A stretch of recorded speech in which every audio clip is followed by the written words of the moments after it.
And in the locker room, each guy has been going over and through. Welcome to 2K Sports.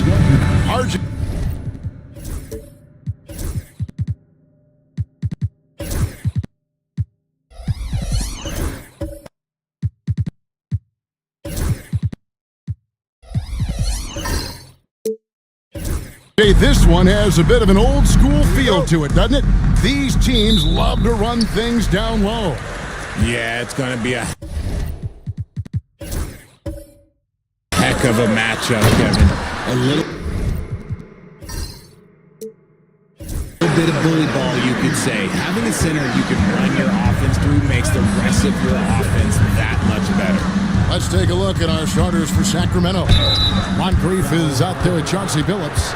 And it's Green. Then there's Whiteside. And it's Embry in at the four-man position. First trip to the line for him here. First free throw is good. For the Sacramento Kings, GA, the expectations for this group have risen. Well, it was about just making the playoffs for this franchise and breaking that drought. Now, Kevin, it's about advancing in the postseason. Just getting there isn't good enough. Greg, looking back to last season, the Clippers had one red-hot stretch. That's right. They went on a 26-5 run between December and February. It finally showed how dangerous that team could be when healthy.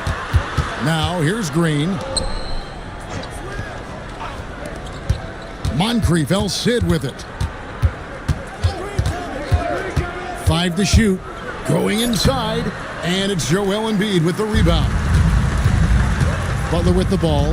Now Green defending. Butler passes to Embiid. And they double up Embiid. The tray. Sinks the triple. I love the selfless approach. Simmons is all for feeding every teammate. Phillips against Simmons. Pass to Embry. There's the killer two-handed slam. When he's on the floor, offensive rebounding is always going to be a strength for him. Greg, he keeps so many possessions alive, doesn't he?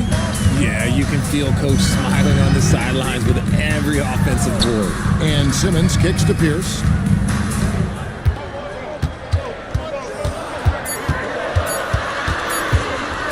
Fires at the elbow. Almost, but it rolls out.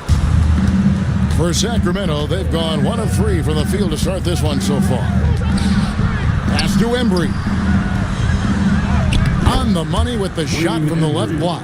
Boy, he is looking confident. Love how they're using him so far. Yeah, when he gets engaged this early in the game, it's bad news for the defense. He can roll this start throughout the rest of the game. Now here's Simmons. His last outing, he had 8 points.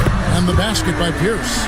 And when your mechanics are as strong as Pierce's, putting up a quick shot is not that hard. So the Kings call timeout, their first.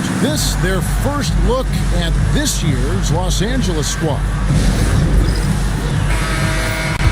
Here's a look at the 2K leaderboard. Certainly been a good month for these teams on the offensive glass. 5th, the Clippers. They have gone all out to win the rebounding battle every night, and it's been paying off. I mean, the second chance points thus far have been really impressive.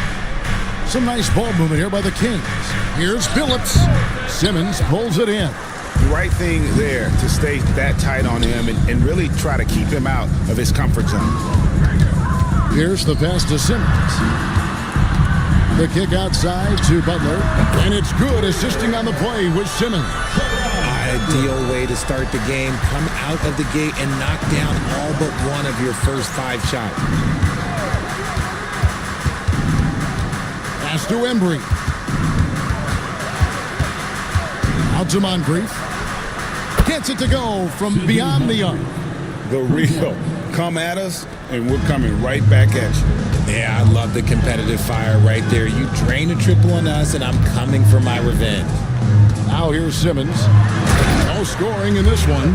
It's near impossible trying to guard Embiid in the pick and roll. He's just so clever. Here's Phillips. And it comes off the front of the rim. And it's Butler with the ball. He'll bring it up for Los Angeles. 4-point game. A bad outing offensively. You break that game down, their issues were pretty clear. Won't win games in this league with an offensive night like that. They've got some things to figure out. And he likes to get in a rhythm early. Nice triple. Look at the last game for Sacramento. It was a win against Oklahoma City.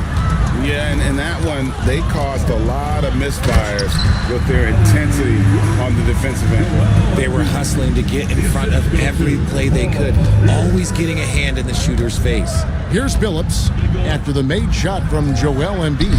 That one falls. And a nice job here early of establishing an inside presence. And it's the Clippers' ball. They're on a 13-5 run here. Embiid with a screen on Phillips.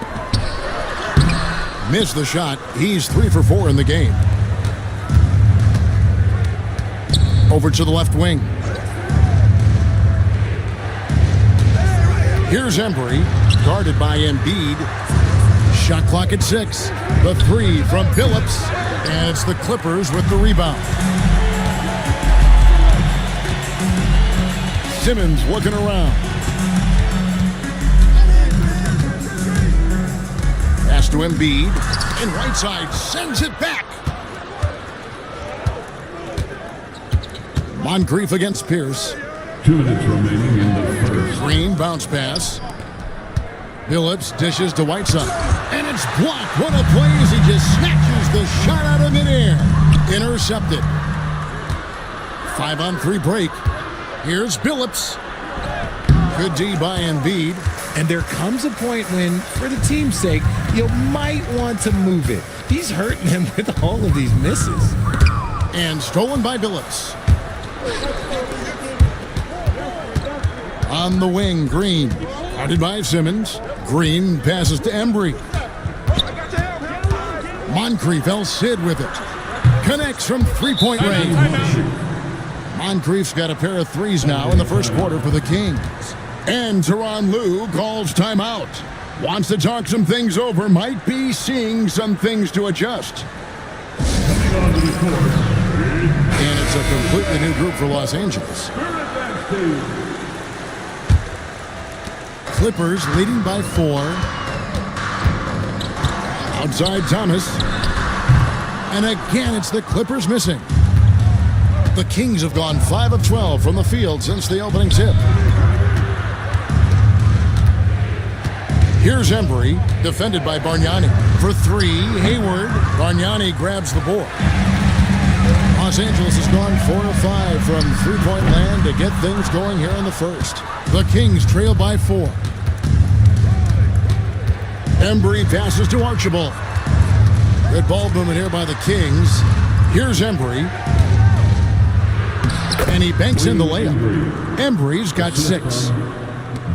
There's 21 seconds left to play in the first quarter.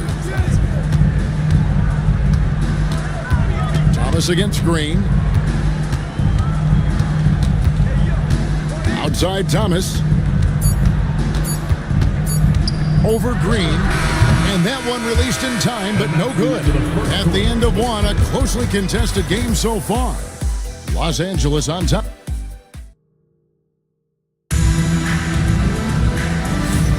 And if you're just tuning in, it's been a pretty even game through the first quarter. Now let's take a moment to get your guys' take on the scoring so far for the Clippers. Well, so far, their long-range shooting has been the story, doing damage from deep.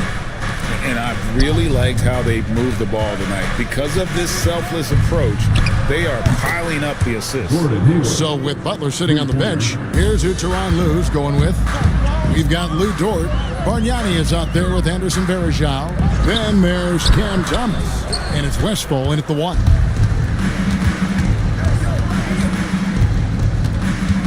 Outside, Green. Back to Hayward. Finney-Smith kicks to Green. Just 5 on the clock. Tries from 10, and it's blocked. And the shot clock expires. 24-second violation. And now let's take a look at the stats for Thomas. A very nice season for him last year. He averaged 22 points per game last season, 3 assists and 3 rebounds. But to have a scorer like him consistently deliver you points makes such a big difference for a team. He's someone you can rely on to bring it on a nightly basis. When they need a basket, he's the guy they turn to. And foul on the shot, so he'll get a chance at the line. For years, it seemed like the league was going to go smaller. But lately, Greg, it seems like size is back in fashion. Yeah, I mean, look at the MVP award, right? Centers and Jokic and Embiid winning it recently. Even Giannis, I wouldn't consider him small. And just overall around the NBA, it feels like bigger teams are having more success. And the Kings making a change here. Green's checked in. And he makes the first, but misses the second. I know he's kicking himself for not snatching a lead. But look, he tied things up. And Embiid with the block. Yeah, defensively, Embiid can take over a game with his reach. Big block from him there. Embiid with a screen on Moncrief. Dort passes to Embiid. Simmons with it. Launches it. And it's Moncrief with the rebound. And you could tell he thought that triple was going to fall. And now we've got some time to check in from the sideline. You got for us, DA? Kevin, the Clippers are inaugurating their new arena this season, and they're set to host the All-Star Game next season. It will mark the 7th time that the LA area has hosted the All-Star facilities. Kevin, there will be no shortage of stars in attendance. That's always the way it is in LA. You're so right, David. It ought to be quite a spectacle. One shot.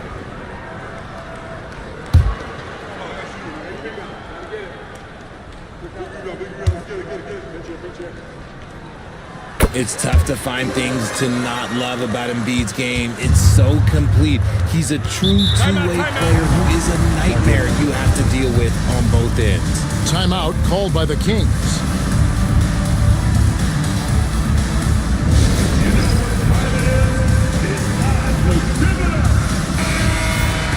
Well, we don't think of point guards as rebounders necessarily, but here are the ones that have corralled the most boards in the last month of the NBA.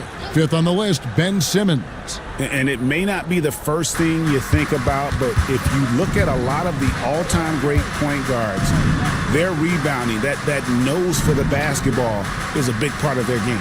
And these guys have that same nose for the ball. These are some scrappy players. They can hold their own in the paint with anyone. It's good. And boy, did he ever sell the pump fake. Worked to absolute perfection. And what a new era for the Clippers, Greg, playing here in their own arena, the Intuit Dome. Yeah, no more sharing, right? No more covering up Laker banners. It feels like the Clippers are on their own 2 feet now. This was the goal for the ownership group, and they made it happen. Continuously working in close. Billups earning that bucket. And here's Simmons. He'll bring it up for Los Angeles. They trail by 1 to the middle. Rocker, Joel Embiid. Guys, no one team gaining control early on. Yeah, and you look at the lead changes, 6 already. Outside, Billups.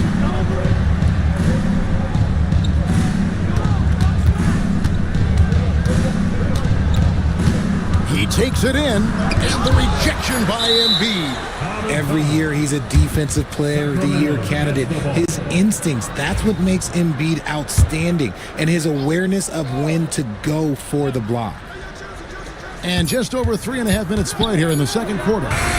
Levine can't hit. LA's gone 4 of 8 tonight from three-point land, shooting 50% on the three ball here. And Whiteside sends it back. Here's Billups, and denied. He sends it right off the glass. Levine against Simmons. Over Levine, and that one's good. Simmons got his first bucket in this one. And not many 6'10 players have the handles that Simmons has. Simmons against Billups. Pass to Finney-Smith. 6 to shoot. The Kings need to get off a shot here. Whiteside, nice shot from the wing. Whiteside's got 6. And here is Los Angeles now. Their biggest lead of the game was 9. And the timeout called here by Tyronn Lue. Looking for a breather and maybe just 1 or 2 things to talk about.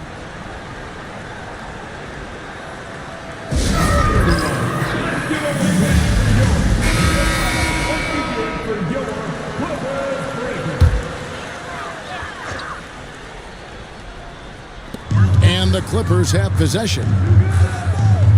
Butler kicks to Simmons. It's a nice passing here by Los Angeles. 6 on the shot clock. The Clippers need to get off a shot. Here's Embiid, and they force the shot clock violation. Great D. Bargnani is checked in for Joel Embiid.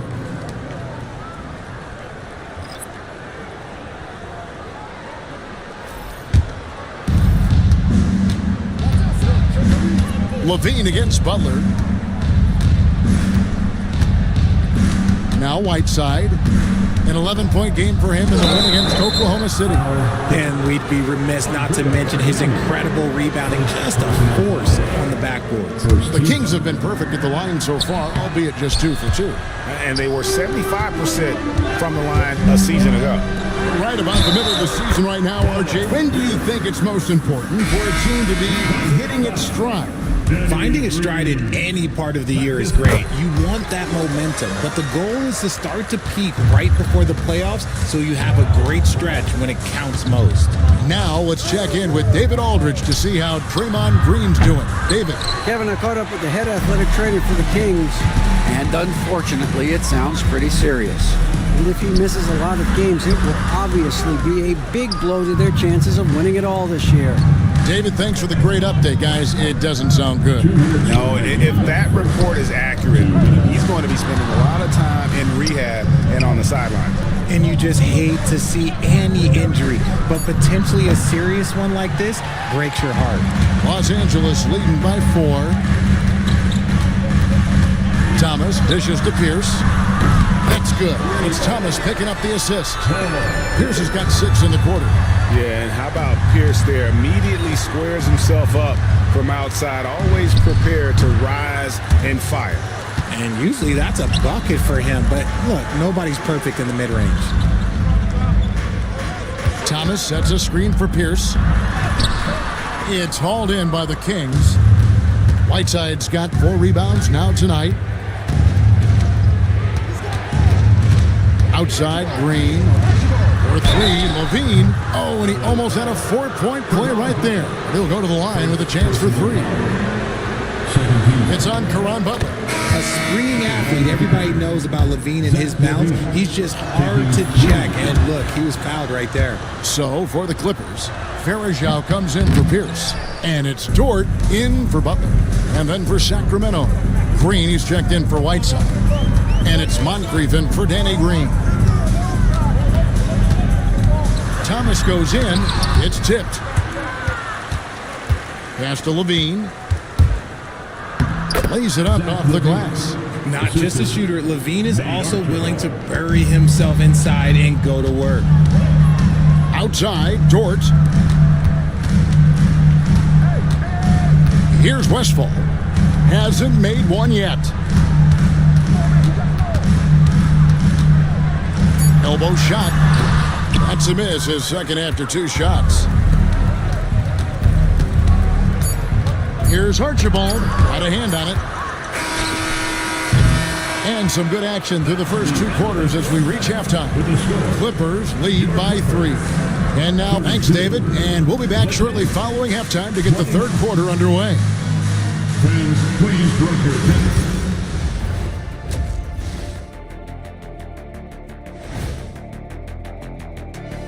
And greetings from the 2K. Guys taking shots for him, trying to do too much all at once. I think it's jamming up their flow. Yeah, everyone has to have a role. Now it's time to check in on how the Rookie of the Year race is shaping up. We know the draft's an inexact science, even with all that prep that goes into it. So congrats to the teams that... And that is it for half.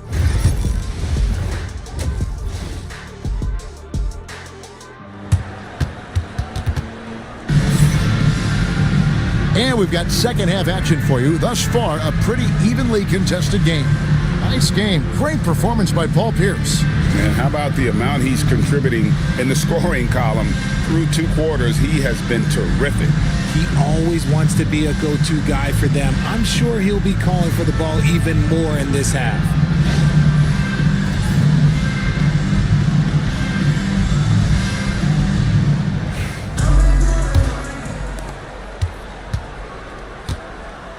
On the floor for Sacramento, we've got Chauncey Billups. He's out there with Moncrief. Green is out there with Whiteside. And it's Embry in at the 4. Moncrief the pass to Whiteside. Clock at 6. Pierce against Moncrief. Excellent D there from Pierce. To the paint. It's tipped. And he's fouled pretty hard on that shot, but he's got the chance to pick up the points at the line. They get Hassan Whiteside. The numbers Embiid has put up over his career speak for themselves. He'll go down as one of the all-time great big men. At the line for your Clippers. The free throw drops for Embiid. The Kings trail by 6. Outside, Billups. Drills it from outside. Billups has got 7. And Billups is a shoot-first point guard, someone ready and willing to let that one fly. Embiid with the screen on Billups. And it's Pierce in the corner. Pass to Embiid. Over Whiteside. Embiid, no good. Sacramento's gotten fewer than half of their three-pointers to go down tonight. They're 4 for 9. And there it is for him. It's a great move, and he catches the defense completely off guard. Yeah, taking it right to the rim. One imagines that might be discussed at halftime. That's going to be on the film. Inside. Here's Embiid. Bank shot. No good. Stolen by Pierce. Again, Embiid missing. Not his best efficiency this quarter. Look, sometimes that's how it goes. Pass to Embry. For the lead. And no good. Had a chance to take the lead there. Clippers have gotten just one of their first 4 shots to fall since coming out of the locker with the break. A dominant night for Joel Embiid offensively. He's taking whatever he wants. Timeout called by the Kings. Joel Embiid with a strong contribution in this one. He's been on an absolute tear inside. They've got to figure out a way to keep him out of the lane. I don't know. Left side, Billups. And stolen by Simmons. High post, Embiid. Pass to Pierce. Back to Embiid. Good work defensively by Whiteside. The Kings trail by 3. He lobs it up. Right side, Pierce. And he converts the layup. Pierce has got 14. Well, we've seen that movie a few times, haven't we? An easy bucket in the paint. Right side, a screen. Here's Moncrief, and the rejection by Embiid. Pierce dishes to Simmons, and he drives in. And Simmons' coaches and teammates encourage him to be aggressive because it attracts the D's attention. This is his first free throw of the game. And the Kings making a change here. Green's checked in. The Kings trail by 6. Pass to Billups. Now Whiteside. Now here's Billups. Lets the 3 fly, and the 3 ball is good. 10 points for him. One of the all-time great passing big men. Green opens up so many opportunities for this offense. Fires the 3. Second shot opportunity. Pierce, good. And the Clippers lead by 5. Those are some hustle points. Really bonus points when you put in a miss. Billups against Simmons. Pass to Moncrief. And he could not get that one to go. Out of contact, and he'll go to the line for 2. That's on Ben Simmons. Yeah, and consistency is the name of the game for Moncrief. Anytime you play him, you're in for a night of all-around basketball. Anderson Varejau's checked in for Los Angeles. Dort comes in for Paul Pierce. For a star like him, you get lots of opportunities at the line, and he's great at cashing them in. From the arc, trains the 3-pointer. He's not much of a threat to score, but Simmons dishing it, he can do it with the best of them. The Kings trail by 6. Outside, Billups lets it go with the 3. And there's Moncrief. That's good on the assist by Billups. Moncrief's got 5 points now this quarter. To the inside. Pass to Varejao. Billups against Simmons. To the wing right side. And again, it's the Clippers from deep. Really well done there. Just confident and composed, never in a hurry. For Sacramento, they've gone an even 50% from the floor here in the third quarter. 4 of 8. Moncrief against Dort. And a lot of contact on that one, so he'll shoot 2 here. And now let's have a look at the teams that were last year's best from the free throw line. The Clippers third. They didn't give away any points at the free throw line, and that makes a head coach's life so much easier. The first one falls, so both teams making some changes here. Moncrief hits them both. And even though they're down, they are putting on a show at the free throw line. And the timeout called here by Tyronn Lue. He wants a minute here to get things straightened out with his team. And so it's Dort with it. He brings it up for the Los Angeles Clippers. Their biggest lead of the game was 9. He is single-handedly dropping the temperature in here with that cold streak. Yeah, but right now, he's just in his own head. Not much you can do to try and push through it. Here's Archibald. Makes it off the glass. Yeah, the D has not been able to keep the ball out of the paint at that end of the floor. Wistful passes to Dort. Here's Thomas. It's Chauncey Billups with the rebound. And he's going to have a hard time shaking off that miss. Everything was going right. The dunk was lined up beautifully, but not to be. Count it, and he'll have a chance for a three-point play. It's going to be on Faragher. They didn't have much of a problem getting the ball into the post that time. The Kings have attempted 11 free throws today and converted 8 of them. And Billups is a clutch performer, someone who isn't afraid of taking big shots. I just love how fearless he is. Down to 5 on the shot clock. Shoots. And again, no good by the Clippers. The Kings have gone 6 of 10 from the field in the third quarter.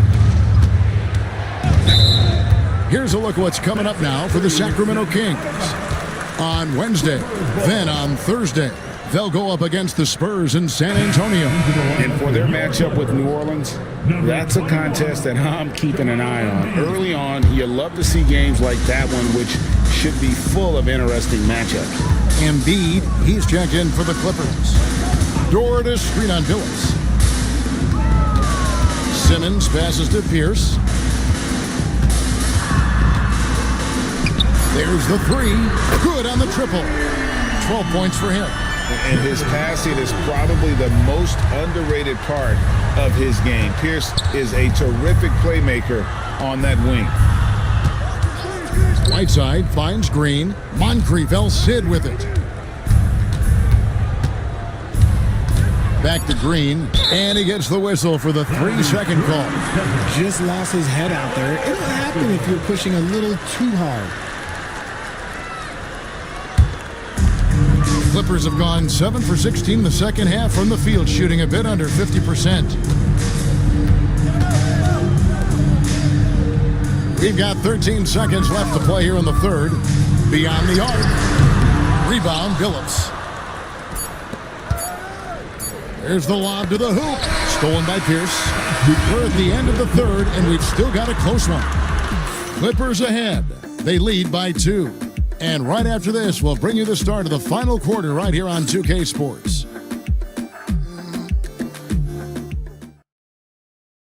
And a moment ago, inside the huddle with Coach Tyronn Lue. Keep attacking, all right? Nah, come on, be aggressive. And I know I speak for all of us when I say I can't wait to see what kind of finish awaits us here in the fourth quarter. We've got Trey Murphy, and Simmons is out there with Pierce. Then it's Butler, and it's Embiid in its center. So that's the lineup on the floor for the Clippers. There's the pick. Shot clock at 6. And the dunk by Embiid. The offensive arsenal of Embiid is phenomenal. He's capable of scoring in a multitude of ways. Timeout, Kings. And team strategies closely guarded. One aspect of the game the fans aren't always privy to.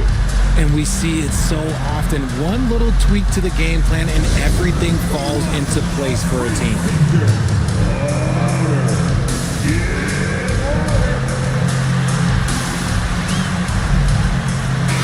And now the latest from our reporter, David Aldridge. Hey, Kevin. Well, I was able to listen in with what the Kings head coach said to his team. Now, they've been happy with the way the team is shooting. He reminded players to keep taking those threes, that they've had some clean looks. When that three goes in, it's always a welcome sight. Guys? Thank you, David. Out of bounds, the Clippers take possession. basketball.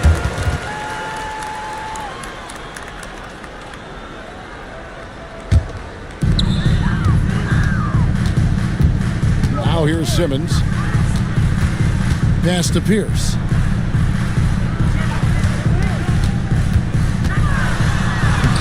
It's rebounded by Embry. You often expect him to convert these types of shots, but the D must have made their presence felt to prevent that one. Simmons with it. Phillips picks him up defensively. Fires for three. Drains it from beyond the arc. And taking a quick look here, guys, at the hustle stats for the Clippers. Great heads-up defensive play tonight, creating offensive opportunities for themselves by forcing deflections. And they've also made a point to protect the rim tonight. All game long, they've been challenging or blocking shots. Simmons against Phillips. Embiid with the screen on Phillips. Now here's Simmons. He's tightly guarded. 5 on the clock. That one goes in. A loaded 6'10". Ben Simmons moves around like a guard, and let's just say this. I'm happy I don't have to guard him. His first personal foul. First team foul. At the line for one, Ben Simmons.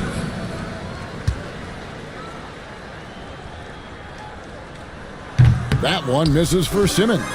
And for Simmons, everyone in the league agrees that the talent is there. It comes down to the health and being in the right situation. And even with good coverage defensively that time, he has confidence to drill the three. Butler sets a screen for Simmons. Pass to Pierce. This one for three. Rebound by the Kings. Green's got 4 rebounds in this game. I'm going to say he hasn't found the same success here in the second half compared to what we saw from him in the first. Butler dishes to Embiid. Fades and shoots. Rebound by the Kings. And being that close to the hoop, I thought he had enough room to finish that one. In the corner, it's Whiteside. The kick out to Phillips. Good on the three-point shot. Phillips has got 5 points now in the quarter. This is not the same guy we saw in the first half. Credit him for finding a way to shake off those first 2 quarters. And the timeout called here by Tyronn Lue. He's clearly intent on wanting to lock in and make sure everyone's on the same page.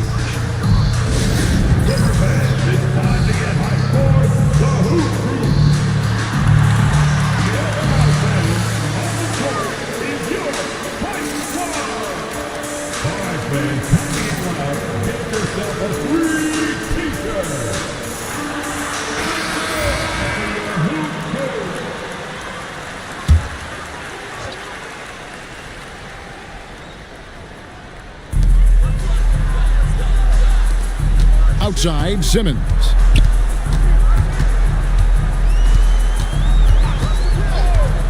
Pass to Pierce. 6 to shoot. The basket good off the assist from Simmons. Pierce has got 19 points. After a tremendous first quarter, 3 trays, he's put in another. Now Moncrief. Excellent D there from Pierce. Okay, now I think he's starting to get in his own head right now. Maybe he's overthinking things a little bit, and as a result, he's just been off. The assist totals, Kevin, just continue to grow. They're way ahead in that category. Ball movement has been flawless. Back to Phillips, and he floats in for the easy 2. Credit the assist on that one. In the second half, we've seen him refocus his shooting. Much fewer wasted possessions. Here's the teardrop. And he can't extend the lead to double digits. The Kings trail by 7. Always going up for the alley-oop here. An emphatic alley-oop jam. And maybe that'll trigger them. Impossible not to get pumped up after that. Yeah, well, you could see the immediate reaction of the guys on the bench. They are pumped up. And again, another assist. That makes 15 assists. He's been one step ahead of the defense all game long. Green passes to Moncrief. Pass to Embry. Back to Green. Good ball movement here by the Kings. And that'll be 2 free throws coming up. Officials on the call with the foul. Didn't get to the line in the first half, but since the break, he's been in an attack mode. Great adjustment. At the line for the Kings, Sidney Moncrief, shooting 2. Moncrief hits them both. Clippers leading by 5. Outside, Simmons. Embiid with a screen on Billups. And Embiid throws it down.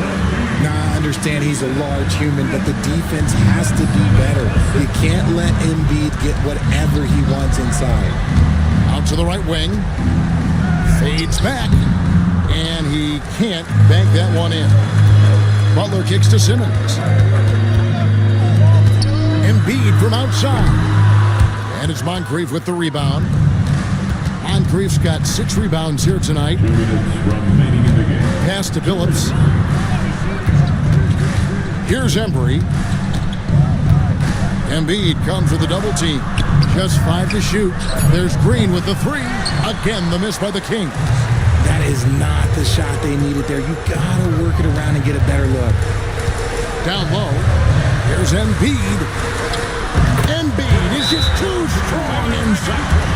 A list of guys as strong as Joel Embiid in this league is very short. Timeout, Kings.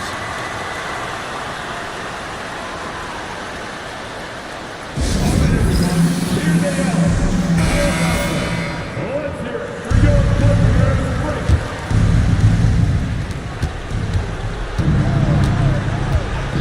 1:29 left to play in the final quarter. Here's Embry. Back to Billups. Out of bounds. The Clippers take possession. Horrible mistake right there. You hate to see unforced turnovers like that.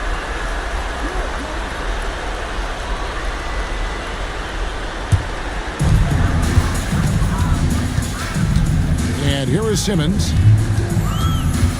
Embiid with a screen on Billups. And stolen by Whiteside. Sidney Moncrief on the wing. From 13, buries the jump shot. Moncrief's got 11 points here in just the second half.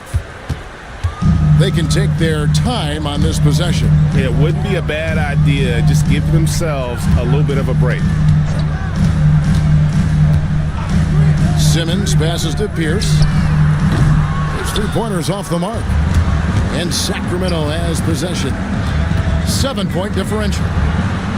Here's Embry. Up again. Rebound by Caron Butler. And so it's Butler with it. He'll bring it up for Los Angeles. 5-second differential between the shot clock and the game clock. Embiid wide open. Great look there, but off target. The 3 ball. Moncrief's shot is off.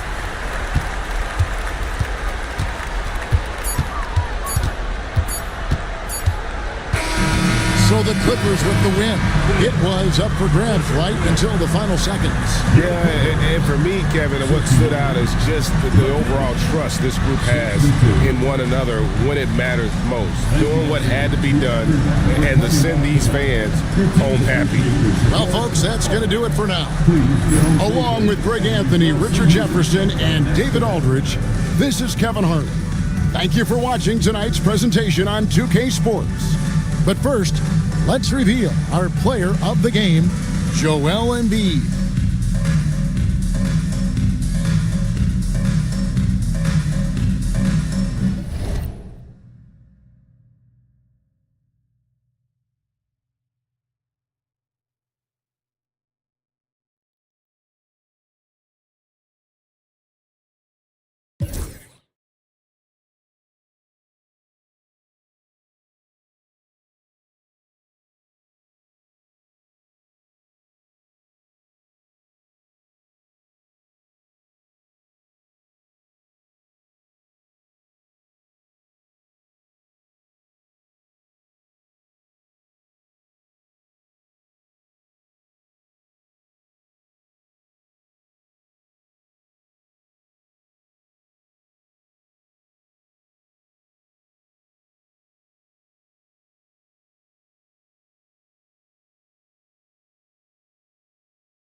And going through their pregame warm-ups, trying to get loose and focused here. Hello out there, and get ready.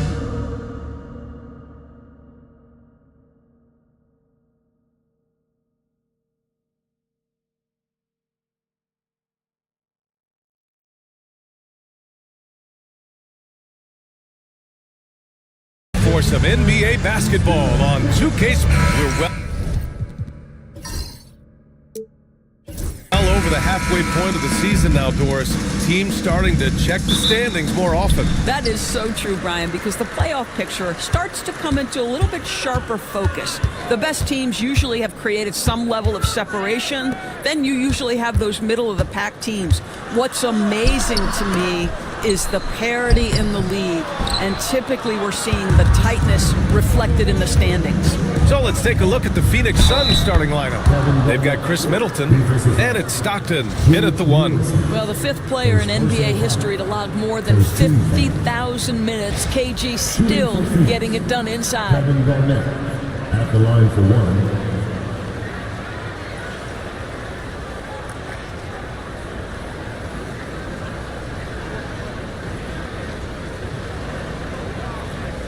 Mind the lanes. Mind the lanes. One shot.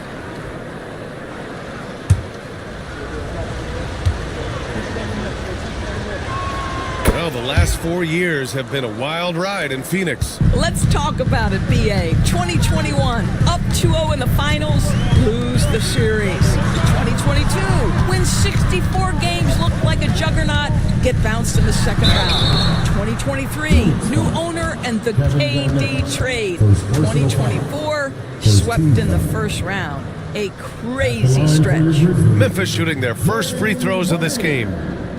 2 shots.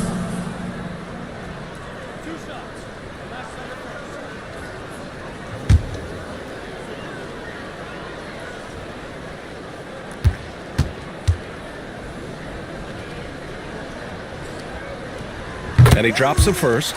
Well, when Dwayne Wade is able to stay healthy, he has proven he's still very effective. This guy is smart, he's decisive, and he can play at a high level. And it's Phoenix's ball. They come into this one having outplayed the Thunder in their last game. And it wasn't just their starters putting in work. Their backups were real spark plugs on offense. One thing we know, great teams in the NBA get production off the bench, and that was critical that night. So it's the Grizzlies now. The Suns getting their last shot to go. Well, that in-between game, right? How many years has Dwayne Wade had a feel and a knack for how and when to make that shot? Here's Ewing, coming in off 21 points in his last outing. Misses from short range. Almost 2 minutes into the first here. Baylor, the pass to Wade. The bank shot, no good. The Suns have gone 2 of 3 from the floor. Here's Ewing with some arc. Oh, he missed that one. 1 for 3 in this one so far. Let's check in with our reporter, Allie LaForce. Well, I had a chance to talk with the head coach of the Grizzlies. A big topic of conversation, Chris Middleton. Coach said Middleton is an incredible shooter. He said we cannot let him get comfortable. Shoot it directly off passes. Our goal, run Chris off that three-point line. Chris Middleton, hard to stop. Guys? Good job there, Allie. Thanks. Tough call for his coach. Second foul already. We'll see how much the staff trusts him.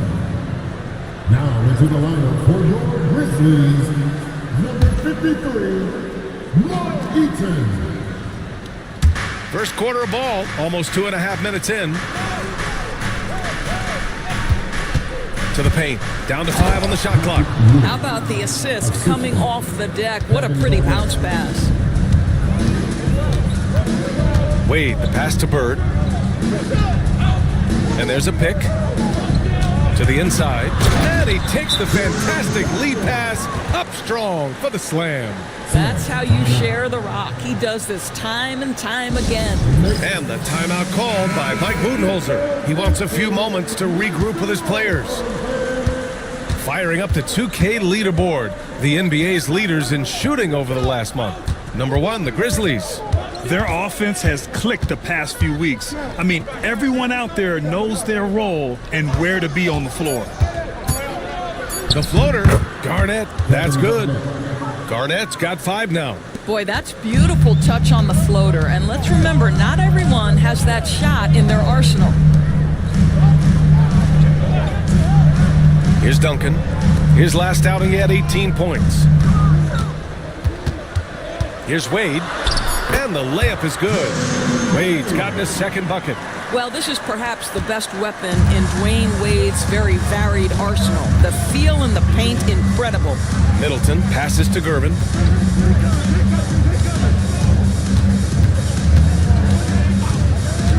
Pass to Garnett. Chalk up 2 there. He's got 7. Well, plenty of give and take so far. There's 6 lead changes already. Both teams came to play.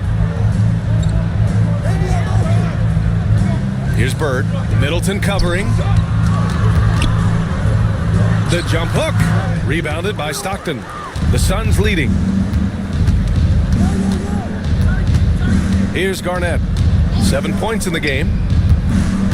Here's Ewing. And it's rejected.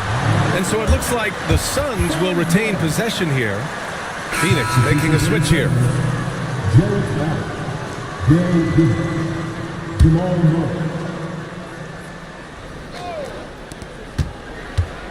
Stolen. Pass to Duncan. Unloads from 13. Phoenix grabs the miss. He's looking pretty unsettled at the moment. Doesn't seem like he has a great feel for his shot. Garnett bounces high off the rim and drops. Garnett's got 9. Well, now we're speaking Kevin Garnett's language, one of the great mid-range shooting bigs in NBA history. And again, it's Memphis missing.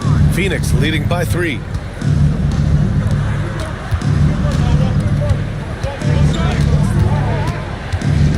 Down low. Here's Allen.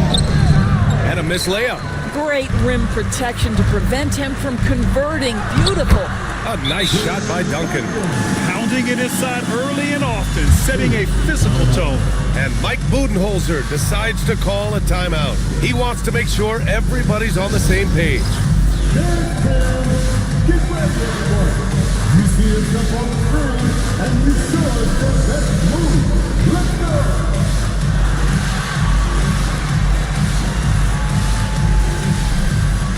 Get down.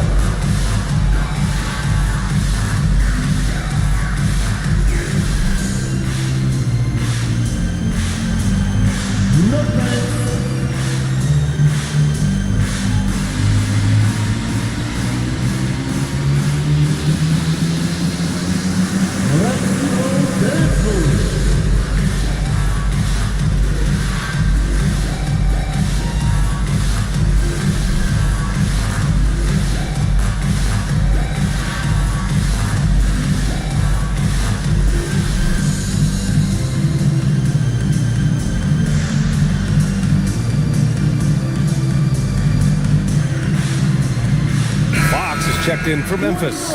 And the Suns making a change here. Substitution on the court.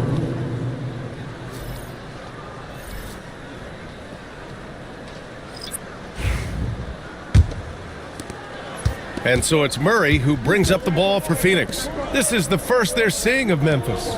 And they were the odds-on favorite in this matchup last year, but actually lost the season series. Now here's Murray. He's scoreless. Clock at 6. Pass to Allen. It's hauled in by Eaton. Memphis trailing here. And that's out of bounds. It was last touched by Porter. And Doris, you think about the advantage for Jared Allen with that 7'6" wingspan. BA, this guy is a massive presence in the paint. He's got length, he's got intellect, and he's got incredible anticipation and timing. The other thing is he can absolutely step out of the perimeter and keep a ball handler in front. He is a special defender. Another lead change. Give these teams credit. They're really fighting it out. Neither team willing to give an inch, and neither able to seize the momentum. This has been a fascinating one to watch. Baylor, the pass to Bird. Hill with it. And there's a whistle. He'll head to the line to shoot 2. Grant, when you talk about De'Aaron Fox, what an exciting player. That he is, and just now entering the prime years of his career. We've seen him make great strides the last few years, and it's scary trying to think just how much he can still improve. Free throw's good for Fox. After 3 straight playoff appearances, the Grizzlies sadly missed the postseason in 2024, Grant. You know, really, by no fault of their own, BA. Injuries ruined what fans were hoping would be a big year for them.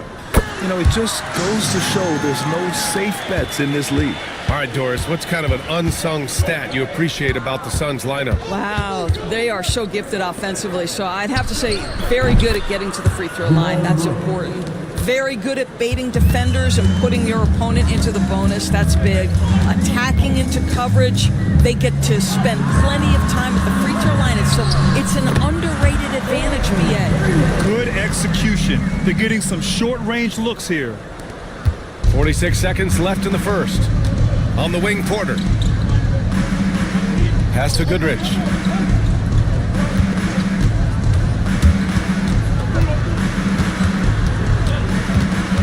And it's going to be a 3-second call. And the Grizzlies making a change here. Green is checked in. Vucevic, he's checked in for the Suns. McCollum comes in for Jamal Murray. And we've got 28 seconds left in the first quarter of the game. Fox outside. And looking at Fox, a microwave scorer and Tasmanian devil running up and down the floor. A fun player to watch. Memphis shooting their 5th and 6th free throw attempts tonight.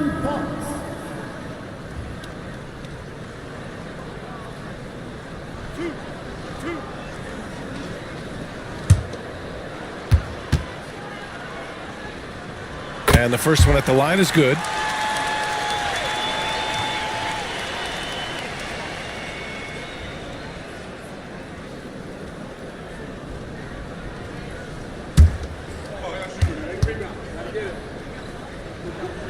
And both free throws good for Fox. You want to contest this guy's shot, but you absolutely don't want to send him to the line. He will make you pay.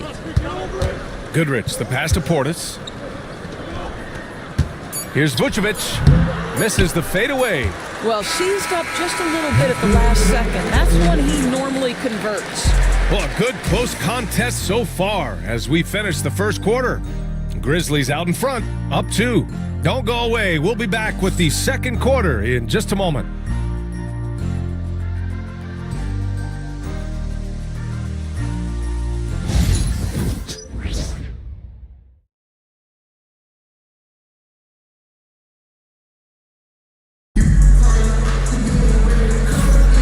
And close game underway so far. We'll see if either of these teams can jump out ahead in the second quarter.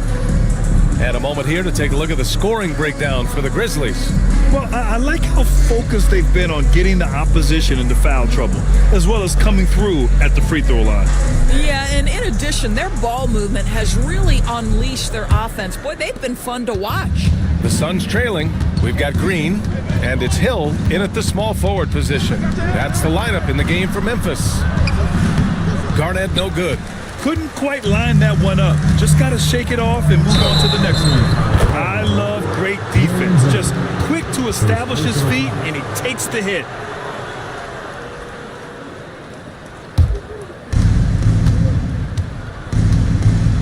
Now McCollum. Pass to Garnett. From 8 feet. Got a hand on it.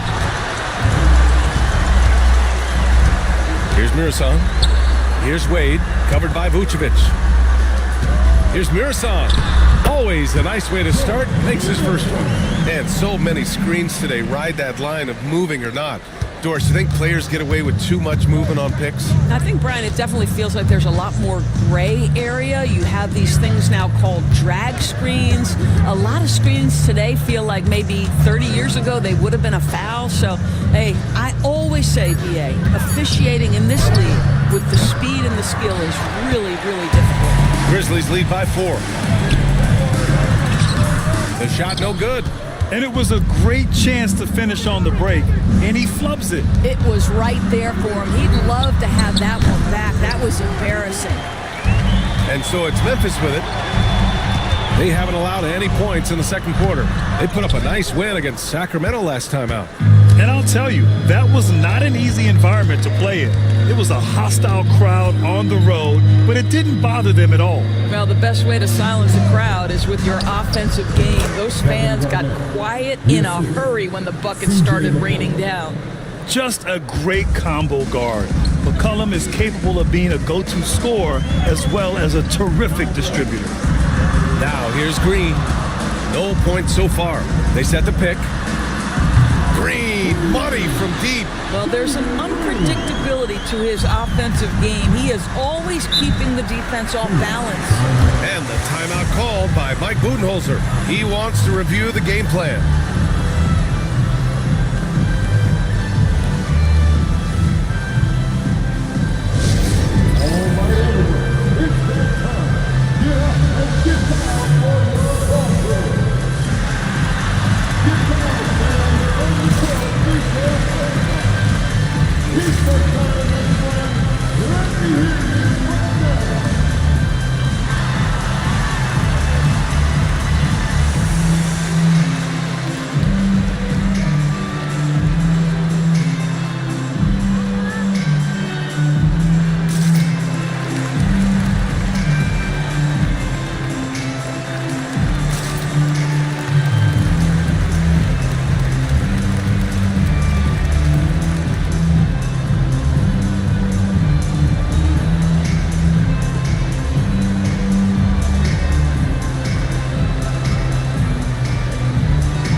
Quickly, the 2K leaderboard, showing the teams blocking the most shots over the last month. Second, Memphis. These guys have been so impressive down low on the defensive end, denying shots left and right over the past month.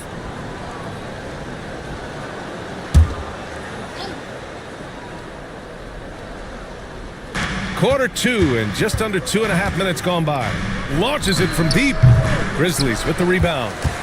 Mirasan's got his 6th rebound on the night. 13 feet out, and the jumper is on the mark. And now it's a 7-point Grizzly lead. And this is Green's role, an active scorer who doesn't lack confidence firing from the mid-range. Here's Gervin. Green covering. Gervin, pass to Garnett. 6 to shoot. From outside the arc. And once again, off the mark by Phoenix. Well, this guy cannot get started, and the offense overall has been a struggle because of it. The best way to get a clean look is with those quick hitters on the break. What a beautiful fast break opportunity, and the finish pretty good. Here's Stockton. No points yet. Ewing passes to Middleton. Here's Garnett. Back to Middleton. To halt the run. Stockton's shot is off. He's got a great defensive mind. He gets good position and affects the release. And he did it without fouling, and that's become an art, changing shots without making contact. Boy, they need something to go to regain some confidence. No question. Way too many empty possessions for them. Back to Middleton. His first shot attempt. The rebound by Duncan. Memphis leading by 11. To the middle. Here's Murison. Oh, and he brings it down with a two-handed jam. Attacking the rim with power. Tremendous finish. And keeping us updated from the sideline, Allie LaForce. The NBA wants to ensure that every team has a shot. Commissioner Adam Silver said, we want parity of opportunity. People aren't interested in seeing teams buy championships, and we've made progress. In the long term, we're better off with more competitive fairness among all of the teams. That's true. It keeps everything interesting. Thanks, Allie. You have to credit their effort. I mean, they've done an amazing job on the glass. They set the screen. Here's Duncan. And so he draws the foul, headed to the line to shoot a pair. And the NBA has regular season games outside the U.S., all over the world. How important is that, Grant? It's so important, B.A. I mean, basketball has become a global sport. And just look at the recent MVPs. They're mostly international players. So playing games in those countries has helped the game grow all over the world.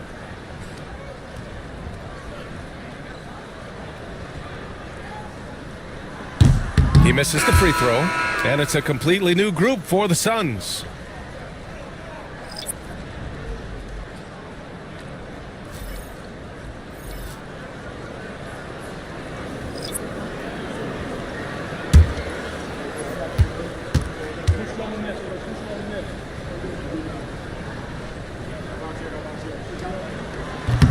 He hits the second from the line. Suns trail by 14. Pass to Murray. They still need this.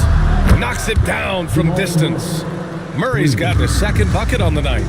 And when you're trailing in a game, it can be tempting to try to go for the big play. Baylor, pass to Eaton. And it's good. 2 points. I just love the ball movement. Here's Murray. He has 6.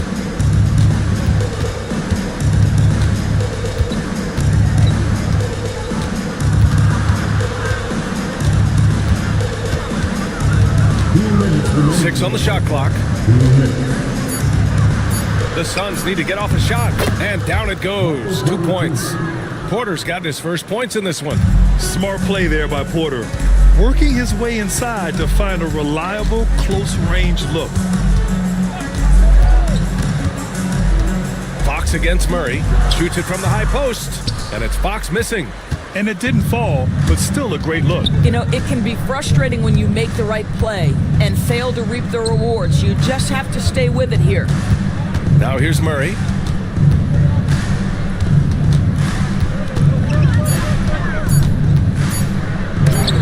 And they turn it over. Shot clock violation as the buzzer sounds. All right, here's a look at the schedule for the Memphis Grizzlies. On Thursday, they'll defend the home court against the San Antonio Spurs. Then on Thursday, they head out on the road to face the Golden State Warriors. And that game against the Trailblazers, it's one that I'm excited for. A couple of teams that play exciting basketball meeting up early in the season. Hill, he's checked in for Memphis. Here's Duncan. And he drops in the layup off the glass. Duncan's got 9. This run has been fueled by their Matador defense. Here's Porter. 2 shots, 2 makes. Off to a good start. A talented shooter like Porter has no trouble with the mid-range. He makes it look almost easy. And he lobs it up. Portis with the steal. Murray inside. He's covered by Fox. Murray, no good. Grizzlies lead by 11. Just 2 seconds between the shot clock and the game clock. Here's the floater. Fox, that's good. There's some contact there, but Fox just refuses to let that hold him back. Here's Goodrich. And that's not going to go. And so it's Memphis in a good situation, up by 13 points to close the quarter. They just can't miss right now. Every shot they're taking, you assume, is going in. We'll be right back after this word.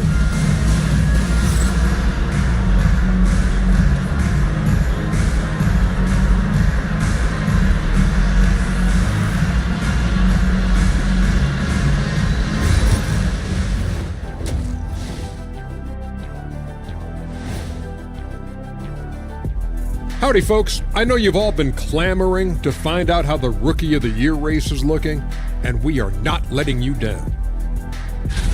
It's far enough into the season now where you can tell which guys are for real and which guys are pushing for that ROI. I remember in 1993, you winning that award, Shaq, mainly because you should have won that championship that year. Those darn Supersonics.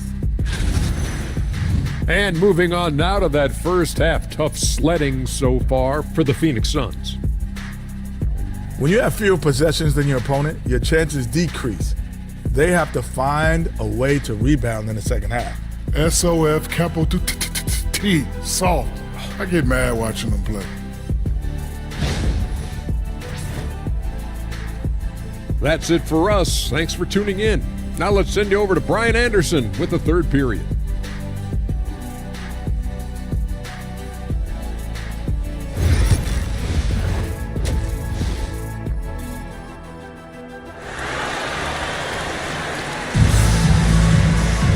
And with the second half upon us, we'll find out if this game becomes the rout that it's threatening to be.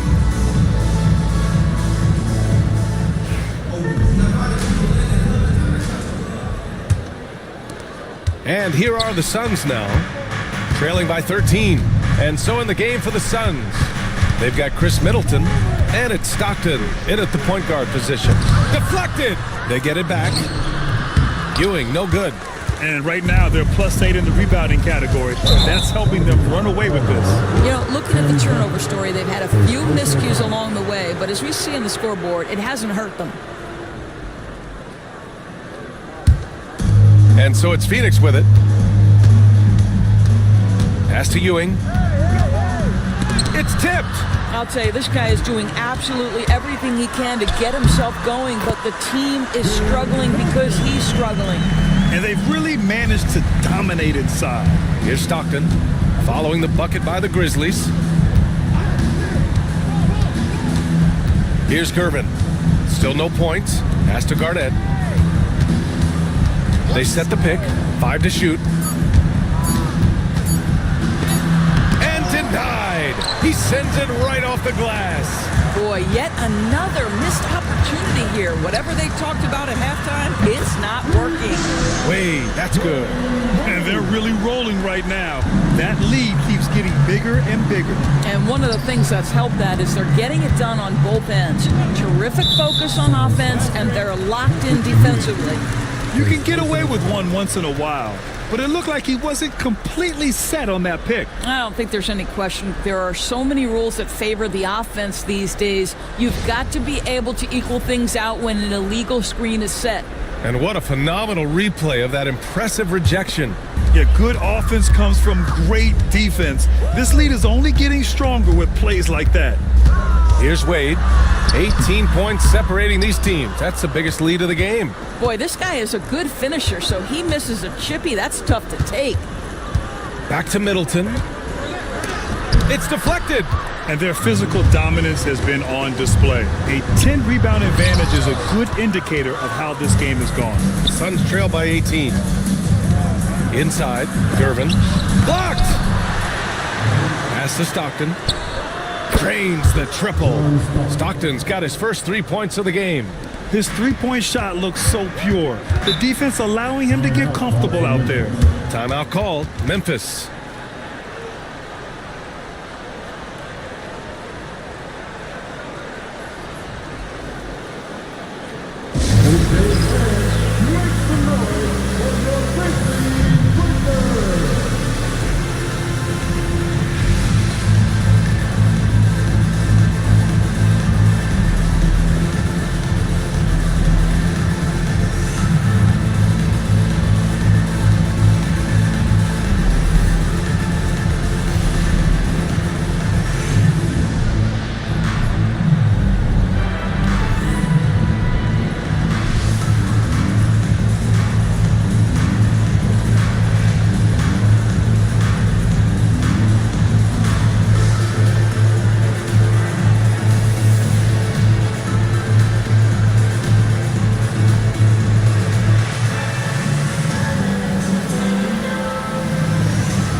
checked in for Chris Middleton. And a chance for us here to check out the top passing teams in the league this past month. The Suns, #1. Second, the Grizzlies. These two teams have a great flow offensively over the last month, always moving the ball and finding open teammates. Not quite 2.5 minutes played here in the second half. Pass to Baylor. Up and over McCollum. Baylor, that's good. Baylor's got 8. And just totally relentless, only increasing the intensity level. One thing I enjoy is watching players who don't pay attention to the score. You lock in on the moment and play the right way. Nice job to recognize the lack of D in that medium range area. McCollum with a steal. Here's Stockton. Oh, they get a hand on it. Here's Mirasan. Got it. Good job in the low post. 6 points for him. Well, that possession to me highlights the importance of creating for your teammates. Stockton, pass to Gervin. McCollum outside. Pass to Gervin. Here's Garnett. Just 5 to shoot. The fader. Memphis with a rebound. Mirasan's got rebound number 8 here already in the game. Here's Duncan. It's hauled in by Garnett. Garnett's got 4 rebounds now. Gervin, the pass to McCollum. Pass to Gervin. And rejected. And up the court come the Grizzlies on the break. And it's Baylor missing. Suns trail by 17. Offensively, it's been a struggle for them. Yeah, they need to string together some shots to have any kind of chance. Here's Garnett. Down low. Again with the block. A defensive stalwart so far. That's 6 blocks. Protecting the rim well. Love the hustle. Green's checked in for Memphis. And the Suns also making a change. Vucevic is checked in. Green, the pass to Baylor. Here's the pick. Outside, Green. Going inside. And he got the whistle on the way up. So he'll be headed to the line for a pair. It's going to belong to Nikola Vucevic. Yeah, and this is why Green's guys encourage him to attack, because it puts the defenses in compromising situations. Take a break. 2 shots.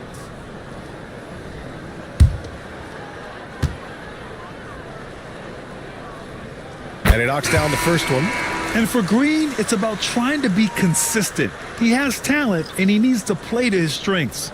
Hill, he's checked in for Memphis. De'Aaron Fox comes in for Wade. Both good from the line that time. Suns trail by 19. And the timeout called by Mike Budenholzer. He wants to give him a breather and talk things over.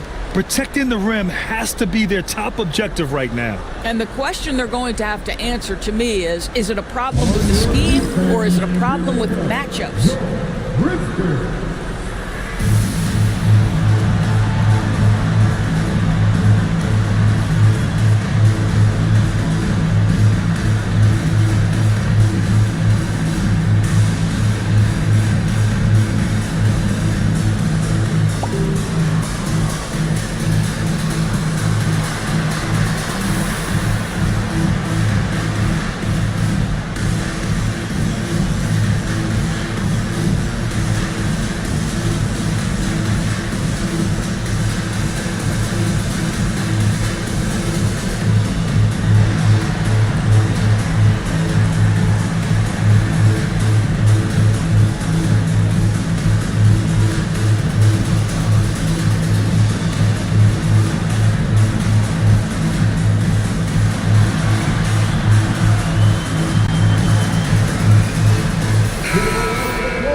Off the inbound pass. And it's McCollum. That time on the assist by Portis. Ready to cash in. I like when McCollum looks to mix it up like this. And he's going for the oop here.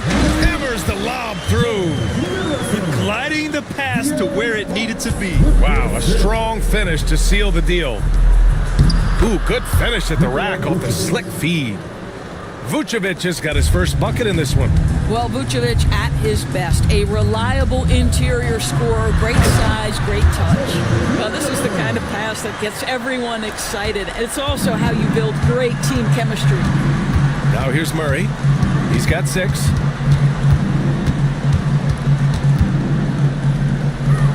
Pass to Goodrich. Just 5 on the clock. Portis outside.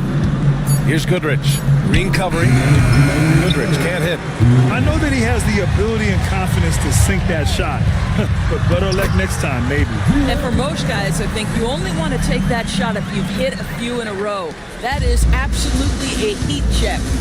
And here are the Suns now. The Grizzlies making their last shot. Hill for 3. It's hauled in by Portis. Suns trail by 21.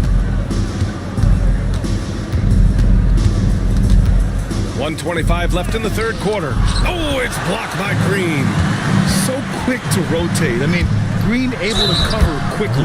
Oh, he muscles it in through the contact. They call the foul, and he's on his way to the line. All right, let's take a look at the energy stats, how the hustle game has been going for the Grizzlies. Yeah, they've done a great job of challenging every shot they can. Their totals in the block column are a result of that aggression. They've also been scoring on the break. With how difficult it is to get buckets in the half court, anytime you can push the ball in transition for easy ones, that's big time. Here's Goodrich, still without a bucket. Outside Murray. Pass to Portis. Now here's Murray, guarded closely. Got a piece of it. Here's Duncan, defended by Murray. He's so sick, the vertical ability. That was flat out awesome. He has that effortless knack for getting to the hoop. Pass to Goodrich.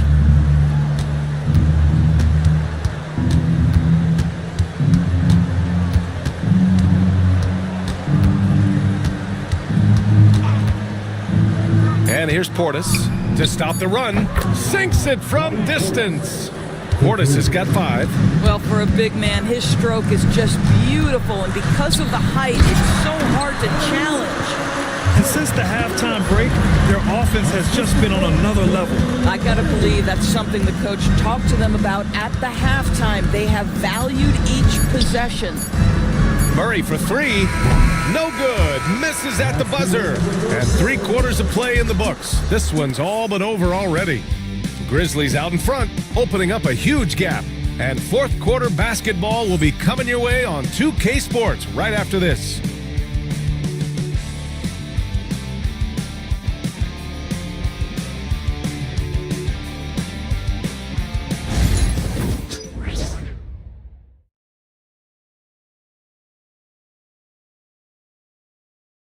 All right, let's take a look at our assist of the game presented by State Farm. Woo, I'm fired up to see this dish one more time. It's always great to see your 2 guards share the wealth. You love the unselfishness, finding the best look, and it doesn't matter who's taking it. And with the fourth quarter upon us, time is running out for this game to become competitive. They've got Williams. Jalen Green is out there with De'Aaron Fox. And it's Hill in at the 3 slot. That's the lineup out there for the Grizzlies. They're finding ways to get the ball into the paint. 5 consecutive buckets. Allen with a screen on Hill. Porter the pass to Stockton. And a foul called on the way up. So he'll take 2 from the free throw line. And we're starting to see some big contracts for NBA head coaches, Doris. Well, BA, whether we are talking about player contracts or coaches' contracts, the cost of business is the cost of business. And coaches, to me, earn every penny. Because what happens when teams underperform? The first fall guy is typically that head coach. I have zero problems with the salary.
It's time to meet the starting five for your Los Angeles Lakers.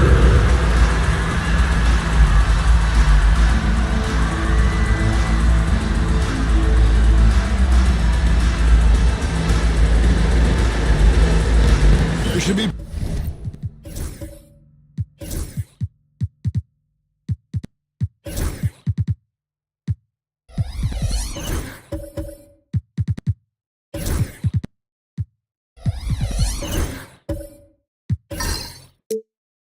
Plenty of action down in the painted area tonight, Greg, with the big man matchup in this one.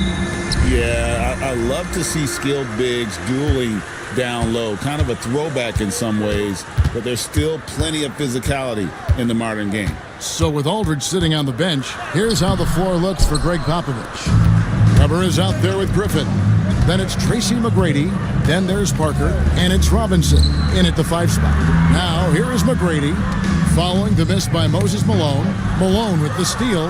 Oh, and here we go with Robinson. Nobody back. He is a highlight reel unto himself, guys. That could be a contender for the dunk of the year, I think. Without question, a crowd pleaser to the 10th degree. And they're bringing you up close and personal on the AT&T 5G Slam Cam. And that one's good. McGrady. Boy, that was a thing of beauty by Parker. Here's Irving. And now, just over a minute played here in the first. Malone wide open. It's good from long range. You got to appreciate Kyrie Irving's court awareness. Outstanding. Finding open teammates. Parker passes to McGrady. No good with the triple. Last game for the Lakers, it was a loss to the Warriors. Irving kicks to Malone.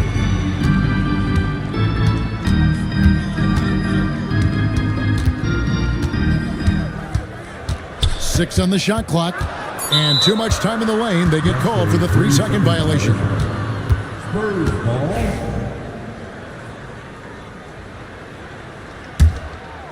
San Antonio with the ball. It's a 3-point game. Outside Robinson. Back to Parker. And contact on the shot, so he'll be shooting free throws here. And being that Parker is a remarkable shooter, you can't fault the defense for jumping on that pump fake. It's hard not to because he sells it so well. Taking 2 shots. And the second free throw, good. For Los Angeles, they've gone 2 of 3 here to start off the game. And one thing the Lakers are so adept at, Greg, inverting their sets to have different players start the action. Yeah, it takes a high level of basketball IQ to do that on the fly. Makes defending the Lakers a nightmare. You never know how they'll attack you. George against McGrady. Pass to Parker. Back to McGrady. All sorts of time. Come on. It's hauled in by Los Angeles. You can't look at the result of that shot. They'll take that whenever they get it. Well, you know, I hear you. That's a good look, but when you're that wide open, I think you got to knock it down. And once he got to the 10, I think he was surprised to find himself that wide open. Well, this early, they should be showing a lot more energy on defense. Not there. You make your teammates better by giving them good passes. That one was perfect. The 2K leaderboard is on the screen now to reveal the dominant scores in the NBA over the last month. Well, you look at Tracy McGrady, leading the league in points per game. Such a great player. What a performance offensively. Something has really clicked with his game over this stretch. And it's good, 2 points. Irving, so good and crafty at being able to get things done with the high percentage shot inside. Robinson dishes to Weber. Back to Robinson. And that one clearly a foul. Gets the whistle and 2 shots coming up. Really the right play defensively. If you can't block, force him to the line. Yeah, exactly. Prevent the layup. Give them a little bump, and then maybe they'll think twice about coming into the lane next time. And if they don't think about it, at least they might be distracted by your presence. Gasol's checked in for Yao. Robinson hits them both. Well, you can just tell the guys on his team look up to Robinson out on the floor. I mean, he's got such leadership qualities, and that's exactly what you want from your best player, a guy who can really galvanize the troops because they respect him so much. Lakers shooting their first free throws of the game on this trip to the line, and the first one drops. At the line for the Lakers, Moses Malone. 2 shots.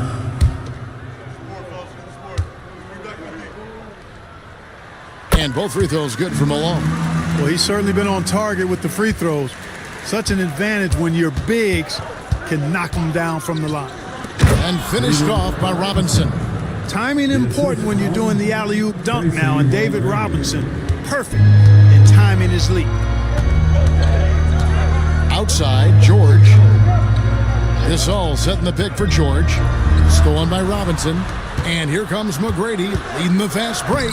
Misses from short range. The shooting numbers just aren't there yet in the quarter. George against Parker. Malone, the bounce pass. We are right in the middle part of a long season, GA. As a player, how do you stay engaged? How do you stay focused? Kevin, this is where the grind can really catch up to you. Easy to start feeling complacent or check out a little bit. So you got to shake that off. And I tell you another thing, your coaches will play a huge role in keeping you engaged. Well, you look at Gasol's stroke now. He's a pretty reliable and respectable free throw shooter.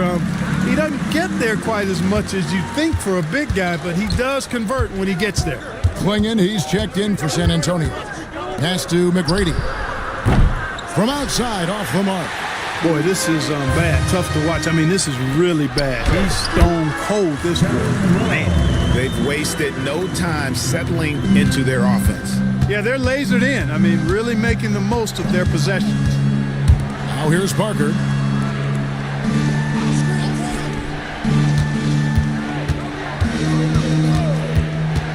Pass to Griffin. That drops, and it comes off an assist from Parker.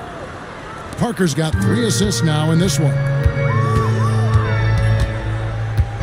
On the wing, George. Gasol, a screen on Weber.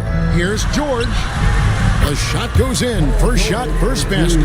George takes the contact, but good body control there allows him to finish. Parker outside. And foul on the shot. He'll shoot 2 at the free throw line. And a closer look here at the scoring breakdown for the Lakers. How about the ball movement so far? I mean, the unselfishness, everyone here just playing for one another, and that can be infectious. Something else they're doing well tonight, guys, lots of points in the paint. Something to continue to keep our eye on. And the Lakers making a change here. Williamson's checked in. And the first shot of the night for him, no good. Parker surveying the floor. Pass to McGrady. Back to Parker. Shot from the wing. And he knocks down the jumper. Parker's got 5 points so far. Parker wasting no time off the pass. Quick decision, quick results. Lob pass to Gasol. Throws down the alley-oop slam. How Gasol with that length, it's almost easy for him to pluck that alley-oop pass out of the air. Spurs trail by 4. Parker passes to McGrady.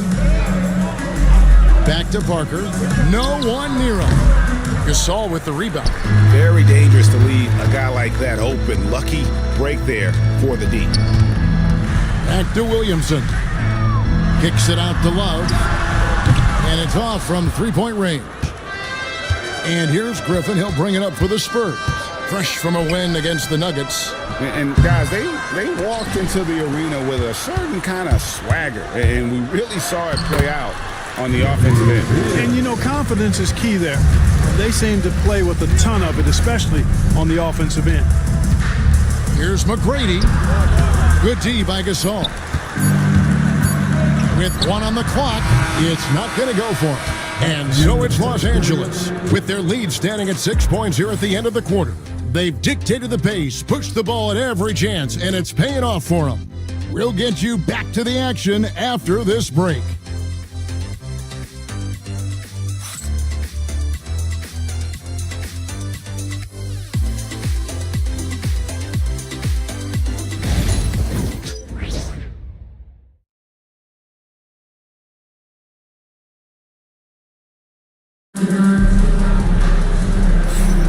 And hope you've enjoyed the broadcast so far, halfway through the first half in this one. And what stands out to you from the Lakers in this one? Yeah, in that first period, they looked to push in transition at every opportunity. Yeah, I like the way they play. They're looking to get up and down the court every time. Racehorse basketball here tonight. Strap it up. Don't look down. You'll miss something. Spurs trail by 6. So with Aldridge sitting on the bench, here's how the floor looks for Greg Popovich. They've got Tracy McGrady. Robinson is out there with Griffin. Then it's Weber, and it's Parker in at the 1 spot. Robinson, that's good. And this is why Robinson is a consistent scoring threat. His concentration is almost unbreakable. Inside, here's Williams. Good, and it's Malone picking up the assist. Malone's got 3 assists tonight. The plan of attack is obvious. Get the ball inside and go strong to the rim. You know, the defense has been very slow to adapt. I mean, that's 10 straight points now inside. Now George, following McGrady's 3-point attempt. George dishes to Malone. To the paint, there's Williams, and it's Williams throwing it down. Love the assist. I mean, he knew exactly where that bounce pass had to be to create that opportunity. And what stands out most, Clark, about Mark Williams, it has to be his rebounding. Yeah, he's a glass-eating machine, and on a per-minute basis, he's one of the best in the league at corralling boards. But he's had a little bit of an issue staying healthy. When he's on the floor, though, he gives them a real powerful presence up front. You know, I like how Irvin also keeps the defense guessing, keeps them off balance, and he's so crafty and creative around the basket. Clark, we've got some incredible talents in this league, and you know how skilled big men are today. Wow. It is something to watch. It really is, Kevin. I mean, you almost feel like every 7-footer in the league is a capable perimeter shooter that can consistently make threes. Man, the game has certainly changed, and I actually enjoy it. I mean, the evolution of big guys being able to stroke it that consistently is pretty fun to watch. And we've got a timeout from Greg Popovich. This will give him a chance to discuss some potential alterations. And they were in the top 10 in rebounding. That was one of the things that they hung their hat on. Never really let up energy-wise on the backboards. And you just brought up their assists. They worked the ball around so well. Their offense last season revolved around their passing game. It's George on the wing.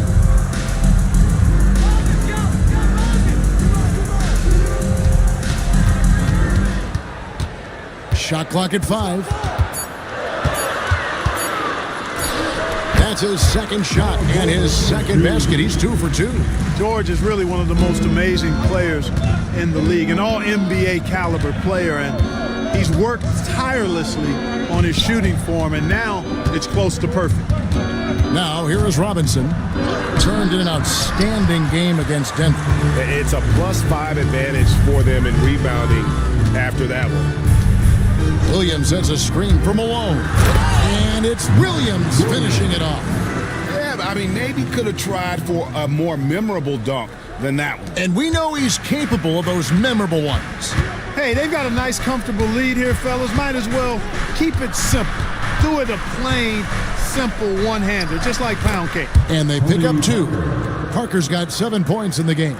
And when you give Parker room to work his magic down inside, he knows how to finish with style. Malone looking around. Lob pass to George. It's stolen by McGrady. Outside Griffin. Pass to McGrady. Griffin dishes to Parker. Back to Griffin. Spurs working the ball around now. Williams with the block. And the latest now from our sideline reporter, David Aldridge. David, it's all yours. Take it away.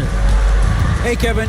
Greg Popovich is guiding a young Spurs team that's hoping to return this franchise to the dominance that saw 5 titles since 1999. Pop said the standards haven't changed. Be very direct, demand, be fair, and love them. They got to know you care about them. So it's all the same formula from 25 years ago to today. Kevin? That's an interesting story, David. Thank you. And, of course, as a Hall of Famer, you bringing that to us. Perfect. And we've got a timeout from Greg Popovich.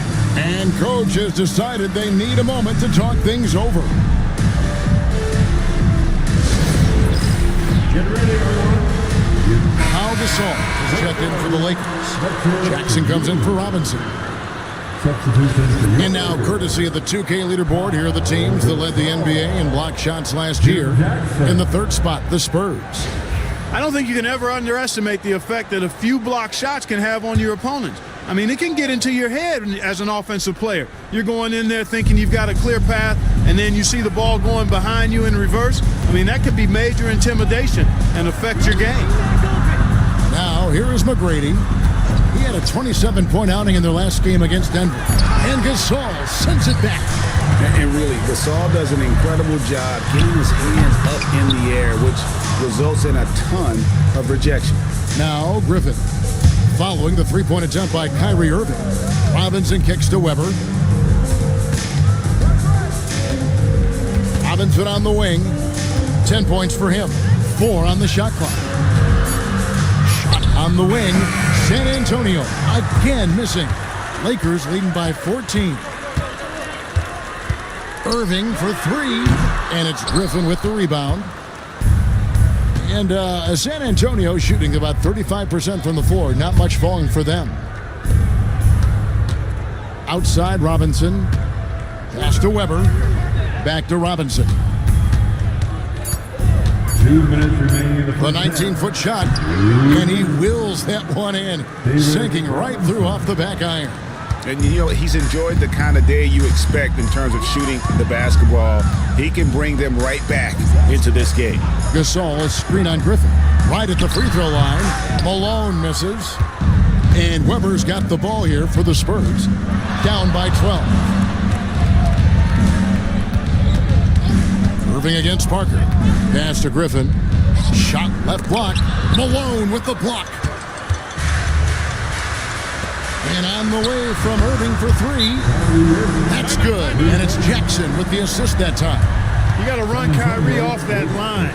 If you let him get comfortable and find his shot from behind the arc, it's a wrap.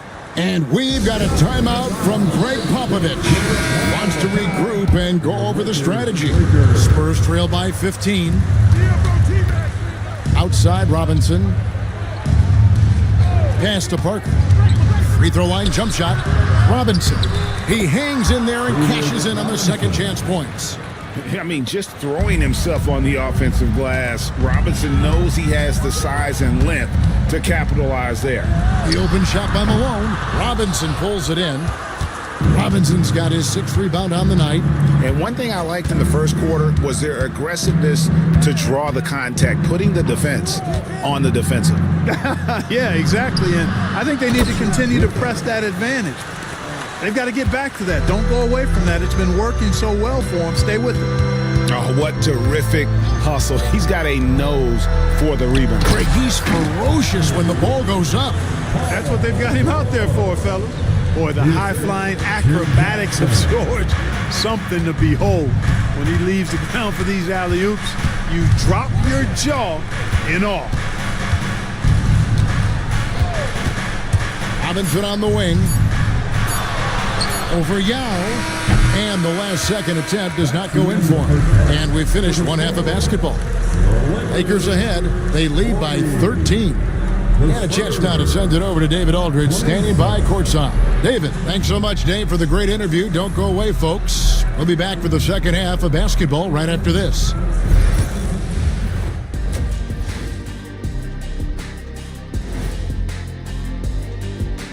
Welcome to halftime. The Bucks playing at Fiserv Forum as they go up against the 76ers.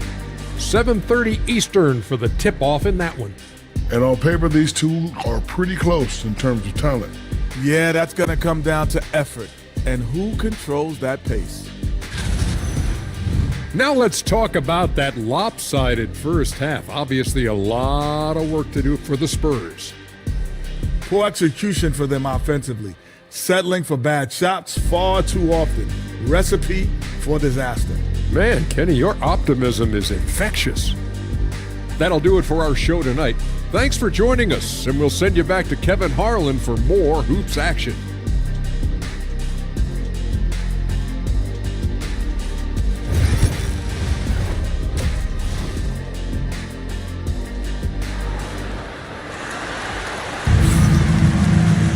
Well, we've got a second half of basketball for you. We think it's going to be pretty good. A big comeback, though, is needed for this game to be competitive, and it probably has to happen quickly.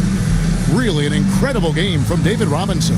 The way he was able to finish on the block was incredible there in that first half. Yeah, you know what? I think he's doing exactly what he has to do.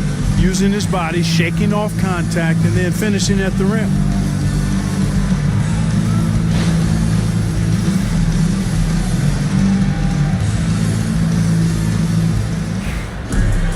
And after a very lopsided first half, we'll see if things play out a little more evenly here in the second. They've got Robinson. George is out there with Irving. Then there's Yao. And it's Malone in at the 4 slot. That's who's in the game for the Lakers. Irving against Parker. Yao with a screen on Griffin. And here's Malone outside. From beyond the arc and then some. Malone's got 10. Spurs trail by 13. Parker outside. Robinson a screen on Irving. Parker kicks to Weber. Robinson against Yao. Robinson, that's good. They are just killing them on the interior. Yeah, you can't say that with enough emphasis. I mean, the defenders are just not being aggressive enough down low. You got to play with some physicality in the paint. To the middle. Deflects the pass. It's George on the wing. McGrady covering. Here's Irving. Robinson with the block. And there you see why Robinson is the anchor of this defense. Massive wingspan, easily allowing him to turn away shots. Spurs trail by 11. Parker passes to Robinson. No good there, and that would have cut it to single digits. Malone dishes to George.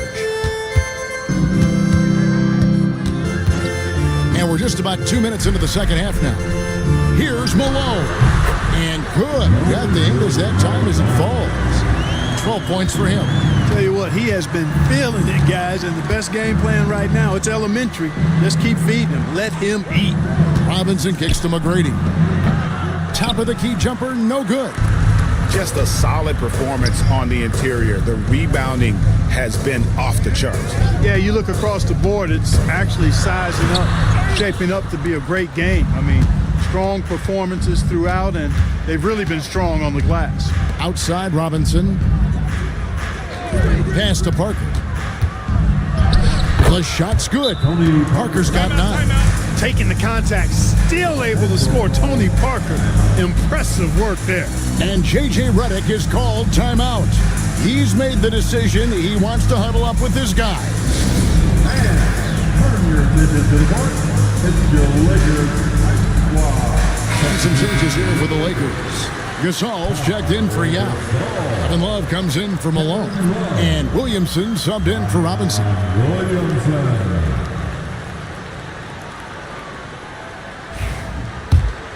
Here's George. He's got 6. Third quarter here, and 3 minutes have come off the clock. Love with the screen for George. Love outside. The shot's good on the assist by George. Love's ability to play off the ball is what makes him such a versatile option at the offensive end. Parker passes to Robinson. Now, here is Weber. Covered by Williamson. Third quarter action, and just under 3.5 minutes have gone. Irving dishes to George. Love with the screen on McGrady. And here's George for 3. And Weber's got the ball here for San Antonio. It's a 14-point game. Here's Robinson, and the dunk by Robinson. Simply another big night for David Robinson. This guy consistently puts up the big numbers, and when he's on, unstoppable. Love with the screen for George. Over McGrady. And no good, trying to use the glass. Boy, that's a good player missing from point-blank range. That's one you got to convert. Robinson a screen on Irving. 6 to shoot. Weber the pass to Robinson. Over Gasol. And it's Williamson with the rebound. Lakers leading by 12. Pass to Irving. Kicks it out to Love. And again, no good by the Lakers. Now here's Parker. He's got 9. Weber outside. Back to Griffin. Over Love. Griffin's shot is off. LA's gone into the three-point range 4 times since halftime and buried 2 of them. George looking around. Played in with a nice touch off the glass. George has got 8 points. One of the things that separates George from other wings is willingness to go inside and do work, to play near the goal. And timeout is called by Greg Popovich. He's going to have a discussion here on the sideline.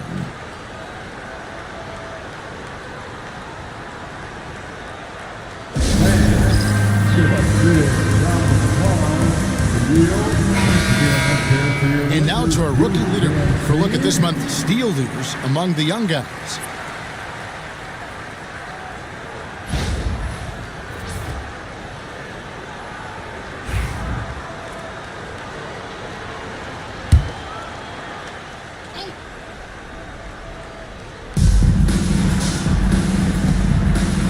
Griffin against Love.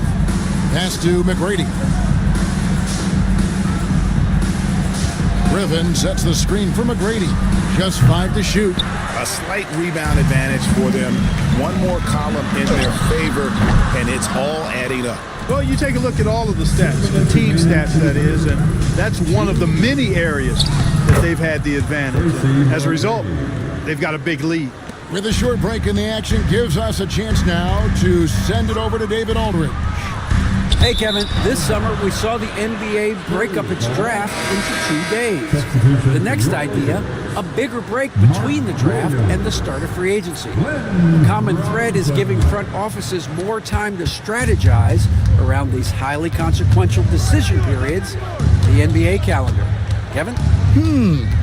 Interesting, DA. Thank you. Mark Williams is checked in for Los Angeles. Robinson comes in for Jackson. Here's Robinson. Griffin trying to get open. Williams with the defensive effort. From downtown, buries the long-range jumper. Theus has got 5 now. He's just got a great touch from beyond the arc. Even back to his days as a fellow running rebel at UNLV, Theus has always been able to shoot the lights out. Moses Malone. He's checked in for the Lakers. First team foul. Now into the lineup, your Lakers. Number 50. 1:05 left to play in the third. To the inside. Here's McGrady. San Antonio again missing. Certainly not the kind of night he was looking for at the offensive end, and it's had a ripple effect on the team. And that one drops. And after really leaning on that three-point shot in the first half, seeming like they're just getting away from it here in the second. More of the shots coming from the interior. Robinson down low. He's against Williams. The edge on the glass is the difference. It's allowed them to build this lead. And really a reflection of their superior effort level to this point. It seems to me they've gone after this win a little bit more. Here's Parker. It's hauled in by Los Angeles. Well, he's much better than that. Really no excuse for missing that layup.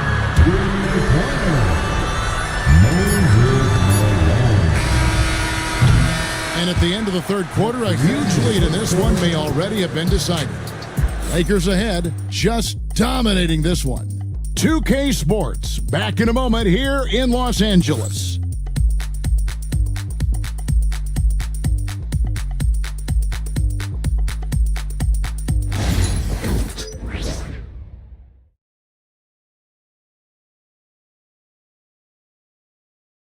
And now a sneak peek into the huddle with Greg Popovich.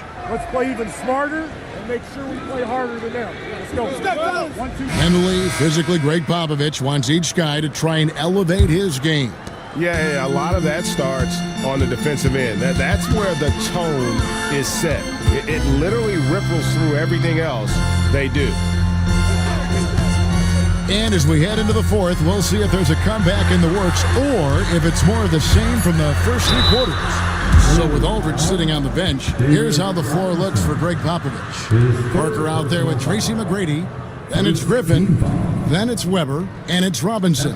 In at the 5, roaming the paint. Yao Ming.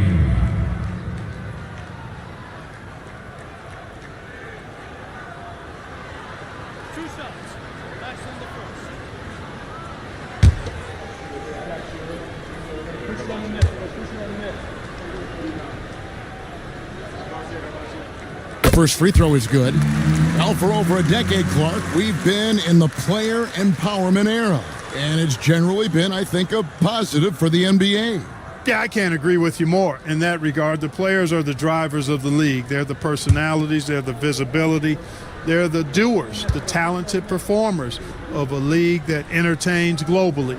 So they deserve more money and influence, and I think they've gotten both. Now, there are a few players that have kind of exploited that in a way that I don't think is most healthy by forcing trades, but I think it's a good thing overall. That is some tough defense there against one of the better finishers in our game. 2 free throws coming up, and they call the shooting foul. And here's what the schedule for the Lakers looks like. On Thursday, they'll begin a road trip starting in Utah up against the Jazz. And then on Thursday, they're off to Oklahoma City to face off with the Thunder. And Kevin, they'll never admit it, but a road trip like this one is the last thing they want to see. When you are letting games slip away from you like this team has recently, you do not want to be in hostile territory.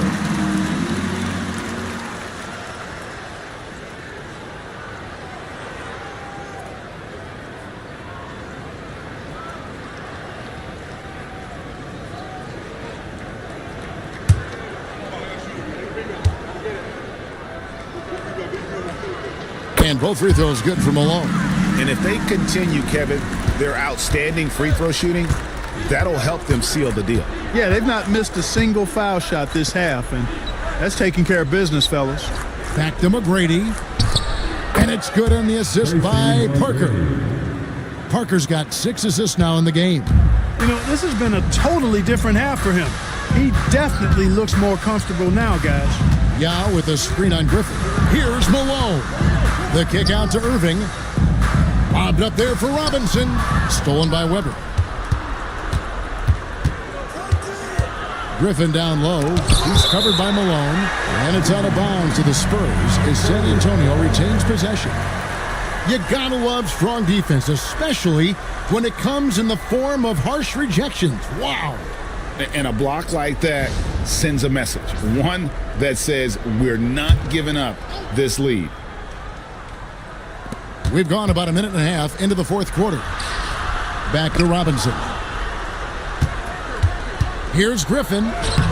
He doesn't hit that one. Good work defensively by Malone. Here's Irving. And he gets the whistle. 2 free throws coming up. That one on Weber. Greg, we've heard some veteran players and coaches say the league is skewing too young. Well, because of the salary cap, you're often forced to play some younger guys, and they don't quite have a feel for the game yet. So possibly the product suffers, but it also gives you a chance to develop these young players in your system. And the first one at the line is good. Kyrie Irving, special. I mean, as skilled a player as you'll ever see when it comes to handling the ball and scoring in close.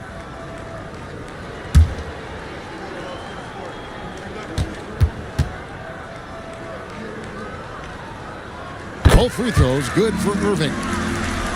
Here's Parker.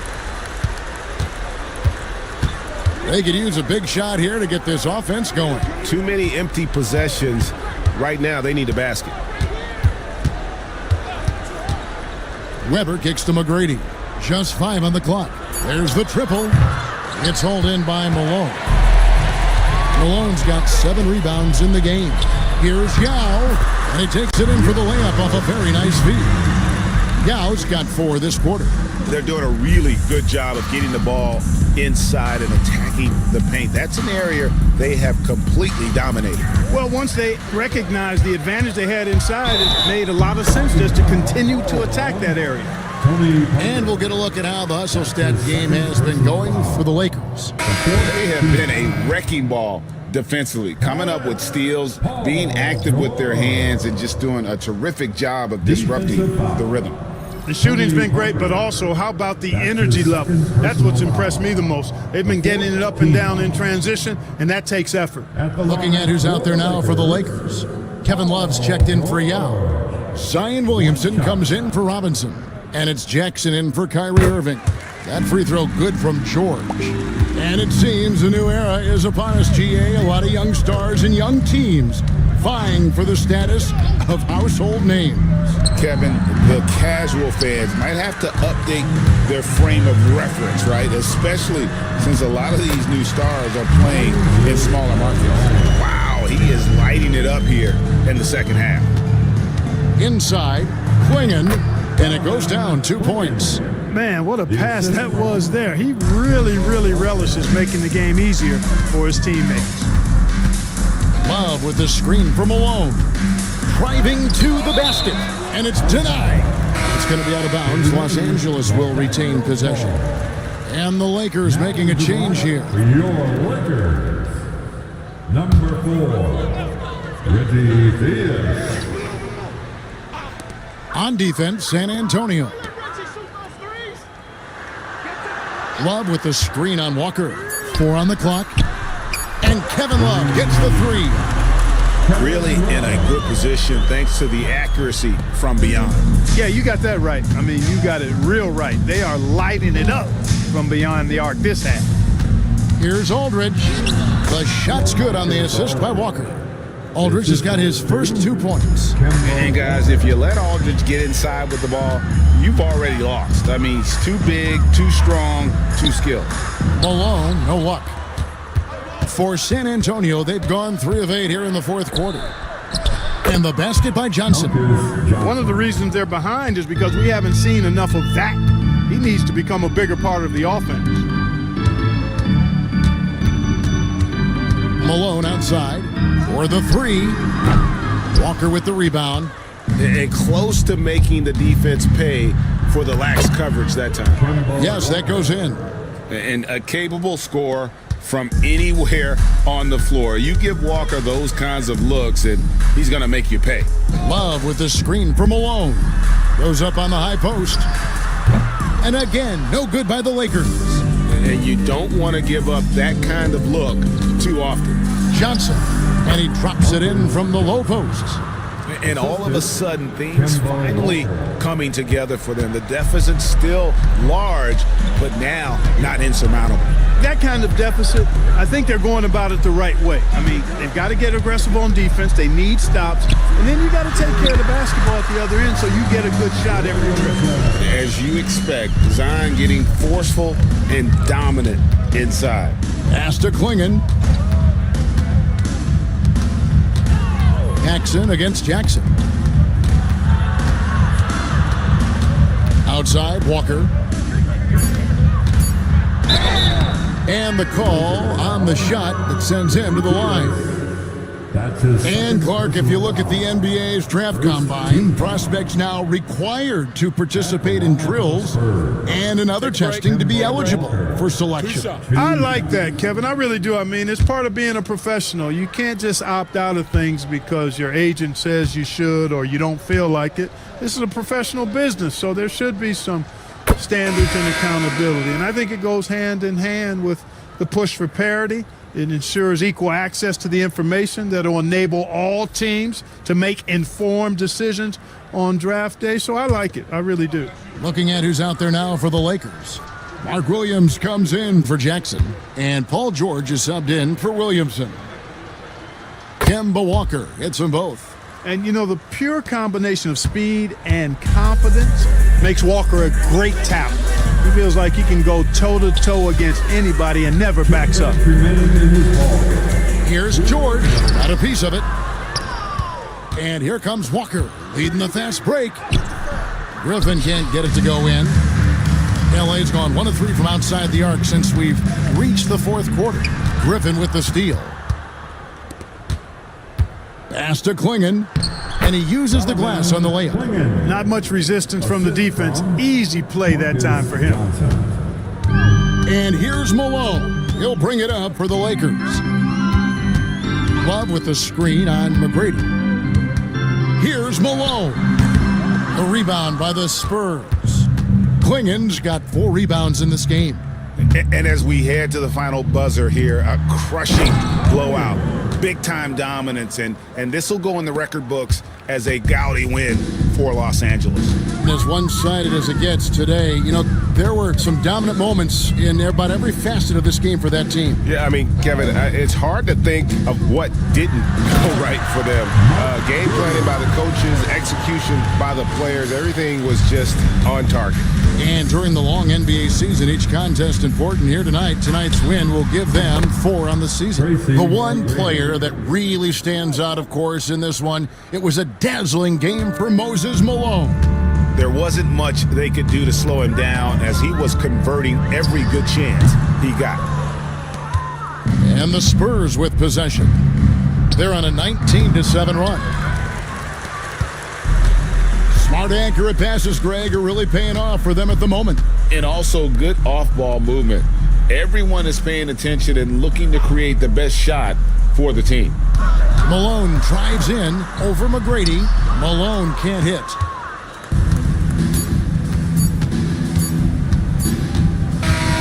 So it's Los Angeles winning this one easily. This game may not have been the most exciting we've ever seen, but you have to appreciate just what a clinical performance they put on. I know their fans appreciated it, and we saw at times just stretches of excellent defense, potency from an offensive standpoint as well. They were pretty much dominant. Thank you for joining us. That'll do it for now. For Clark Kellogg, Greg Anthony, and David Aldridge, this is Kevin Harlan along with our terrific 2K Sports crew, thanking you for tuning in. And now we present the player of the game, Moses Malone.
Well, Grant, when you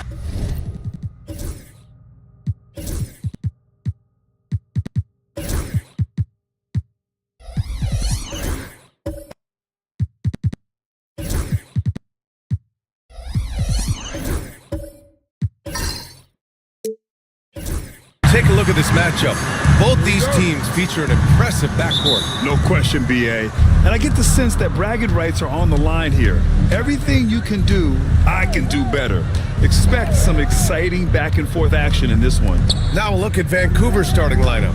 Johnson is out there with Anthony Edwards. Then it's Bam Adebayo. Then it's Parrish in at the 5. Now here's Leonard. Turned in an outstanding game against Detroit. Towns is screen on Adebayo. Leonard passes to Towns. Shot clock at 6. Puts up a 3. The shot by Kidd, no good. All right, let's kick it over to Allie, who had a chance to talk with head coach Brian Keefe. Right away, he acknowledged they're facing one of the best defensive players in the league in Bam Adebayo. He told me Bam can do it all. He can protect the rim, he can defend in isolation, he can rebound. So we have to keep our composure, be aware of his presence, and not let him dictate what we do. All right, let's send it back to you guys. And Allie, thanks.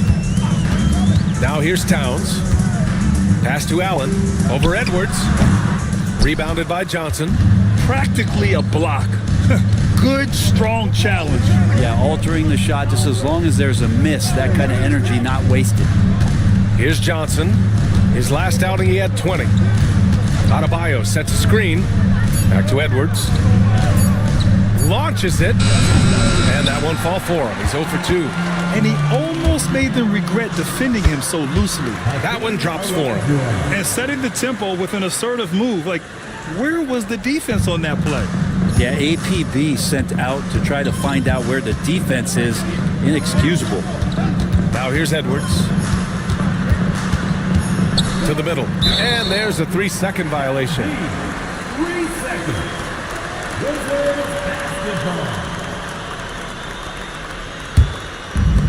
The Wizards have gone 1 for 3 so far. Leonard outside. Lets it go from deep. And he parries his first look. And by the numbers, Kawhi is one of the most efficient three-point shooters ever. And Grant, when you play the Wizards, you better be ready to run. BA, they like to speed you up. They force you to play at their pace.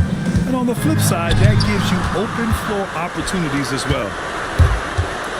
And the dunk by Leonard. What a powerhouse move from Kawhi, getting right to the rim. Now a timeout called by Vancouver. They're getting their first look of the season at Washington in this one. These teams split the season series last year, neither making an impact in the conference overall. A look now at the leaderboard to see which teams had the toughest defenses this past season. And their gritty mentality when it came to defense was really infectious. They were the best last year at holding opposing teams to low-scoring totals. Things are going south right now. This is not the type of shooting that his teammates expect from him. Olajuwon passes to Leonard. Here's Olajuwon. 8 points in his last time out. From 17. And a big bounce off the rim, but it sinks right in. Olajuwon's got his second bucket on the night. An outstanding first quarter from the field. Outside Edwards. Johnson a screen on Allen. Edwards a pass to Parrish. And he goes in for the dunk. Great awareness from Ant to locate his teammate for the score. Wizards leading by 5. Leonard outside. Sinks the tray. Leonard's got 8 points. Their ball movement on this run has been tremendous. It's led to a lot of good, clean, open looks. And so it's Johnson with it. He brings it up for Vancouver. Pass to Edwards. Back to Johnson. Three-pointer. Buries it from 3. These teams are finding the range, showing a lot of confidence. It seems like they're going to find out who can make the deepest threes. Right now, it's a shootout. Leonard for 3. Vancouver with a rebound. Coming off that win against the Sixers. and most of the arena was totally against them. But they looked inward, trusted each other, and made good plays. Yeah, and in that game, it turned into a massive scoring night. It wasn't so much about the game plan as it was establishing early confidence to get that win. And Washington making a change here. Rondo's checked in. Here's Edwards. It's rebounded by Olajuwon. I know he's on a cold streak, but he can't let that get in his head. Especially if you're a player that doesn't get a lot of shot attempts, but otherwise the mindset is, I just got to get the next one to go. And you don't want to put that much pressure on yourself. Vancouver has gone 1 of 2 from three-point land so far.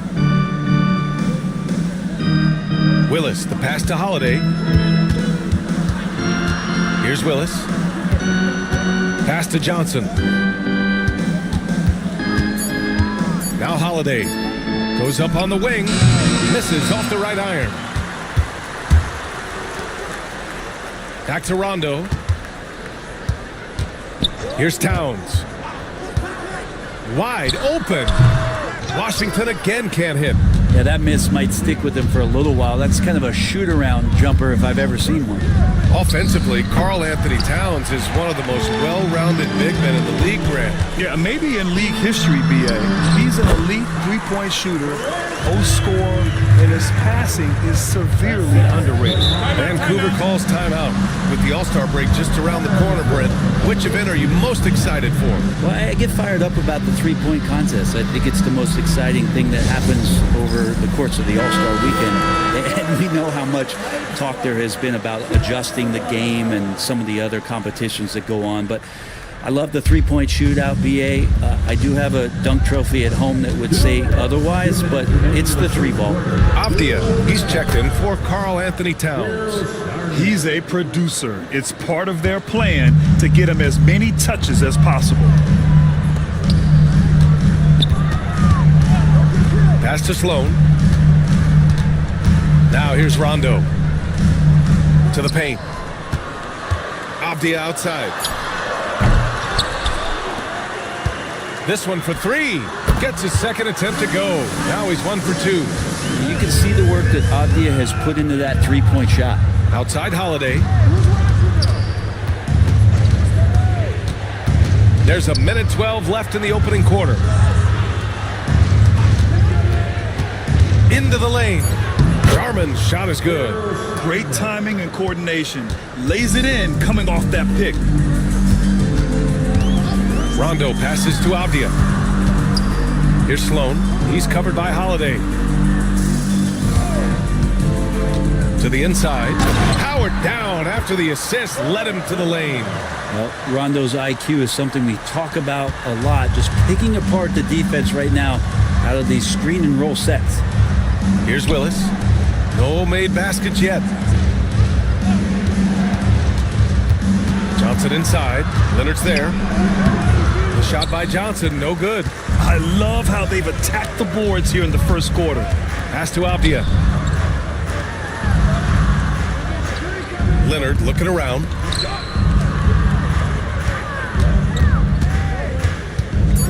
Fades back. The shot off that time. And so it's the Washington Wizards finishing the quarter with an 8-point lead. And they push the tempo in this one.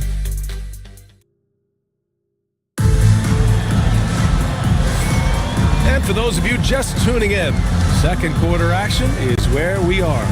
All right, let's quickly break down the game and what we've seen so far from the Wizards, guys. Well, they've used the fast break well to score easy points and keep the defense unsettled. Yeah, they did a great job. Just the initial thrust of that attack, as soon as they got the ball, constantly in transition. We've got Kawhi Leonard, also Karl Anthony Towns out there, and it's Allen in at the 2. That's the 5 on the floor for the Wizards. And the foul is called. He missed it, so he's got a couple of free throws coming his way. And a chance to catch up on some numbers here. The scoring breakdown for the Wizards. Well, we're in the era of the three-point basket. So if you want to win games in this league, you have to connect from deep, and they have been thus far. Well, I want to add also the damage that has been done on the inside. A lot of rubble in there, but they're continuing to go right at the defense.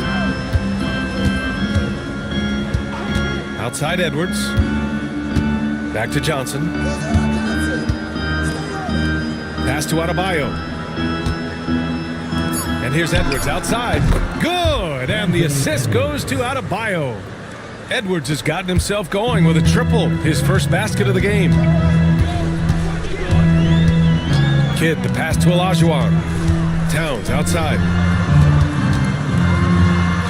Uneasy, too, on the layup. Kidd's gotten his first points of the night. And you like the balance here, not just falling in love with the three ball. Pass to Johnson. Back to Edwards from behind the arc. It's rebounded by Olajuwon. This feels like it's snowballed a little bit on them. The more he tries to shoot his way out of this slump, the worse it seems to get. They need him to get it together. Great anticipation off the missed shot. Oh, his timing was impeccable. Now a timeout called by Vancouver. And as we head into this break, the players have an opportunity to replenish their energy with Gatorade as they prepare to go into the final stages of this ball game. Absolutely. Over the course of a game, not to mention over the course of a season, you have to stay hydrated. If you don't, it's amazing how much slower your body is to bounce back. It can have a serious effect on performance, no question. Really excellent defense there. They know he's capable of knocking it down from the outside, and they could not have played him better. Ooh, and Leonard throws it down. Ooh, throw it up there and the claw will get it. And so it's Johnson with it. He brings it up for Vancouver. A 12-point game.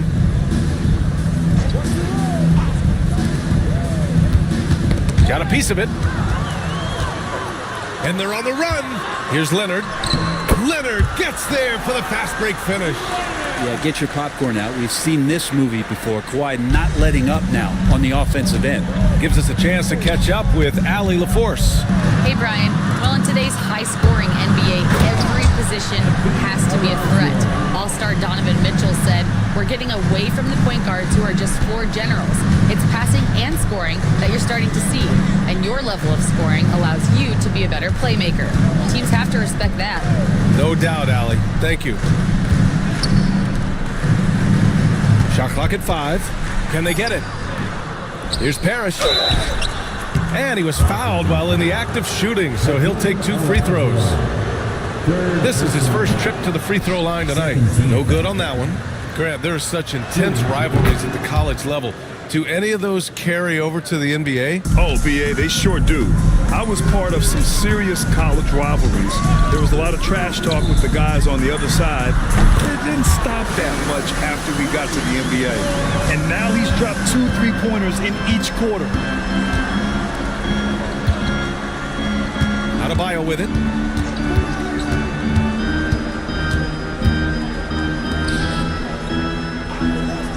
Covered by Towns. Good work defensively by Towns. I'll tell you what, they've rebounded the ball tremendously well. Inside, here's Olajuwon. Count the bucket, coming off a perfectly placed pass. Olajuwon's got 4 points now in the quarter. Vancouver has gone 1 for 3 from downtown here in the second. Pass to Johnson.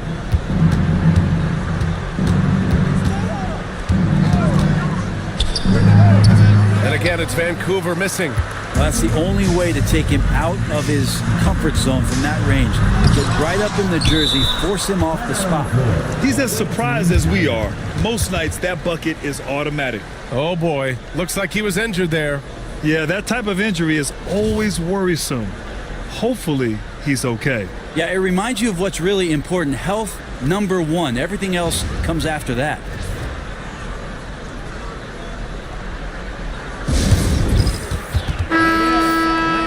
And this group of shooting guards has gotten it done in a number of areas this last month. You see their rebounding averages. Drew Holiday is second. Yeah, and it's incredibly unusual for a 2-guard to be this skilled as a rebounder. But it's one of the areas where he really shines. A lot of big guys in the league that don't like to get touched up like he does at that 2 spot. So he gets in there, he bangs with the best of them, and then he competes for those rebounds. Here's Leonard. Oh, a heat check there, but it's off target. For Vancouver, they've got 2 of 7 attempts to drop since the end of the first quarter. Here's Sharman. Tipped. And here's Rondo. Hasn't gotten one to fall yet. Leonard for three. The shot, no good. Man, that's his shot. Maybe he was too wide open.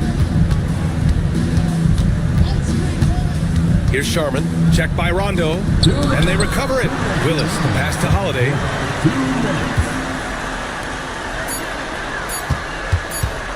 The three ball. It's rebounded by Washington. For three, Allen. Counted from distance. Allen's got 5 points. Rondo finding his teammates. That is his greatest strength on the floor. Here's Sharman. Checked by Rondo. Pass to Sharman. Shoots over Rondo. And again, it's Vancouver missing. Wizards leading by 21. Allen with it. Takes a three. Kept alive. Olajuwon. Again gets it to go. He can't miss. 5 for 5. And just executing at a high level. I mean, taking what the defense allows and putting in the work. Basketball IQ is something that gets talked about, but its importance to a team showing up here, running plays that turn into scores.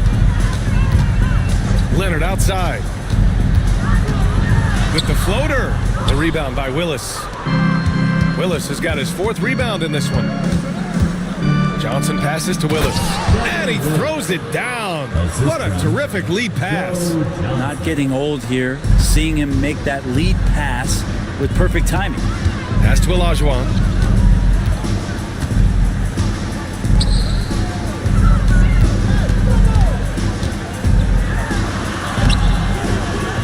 Rebounded by Kaman. Here's Holiday. Ooh, plenty of contact on that shot.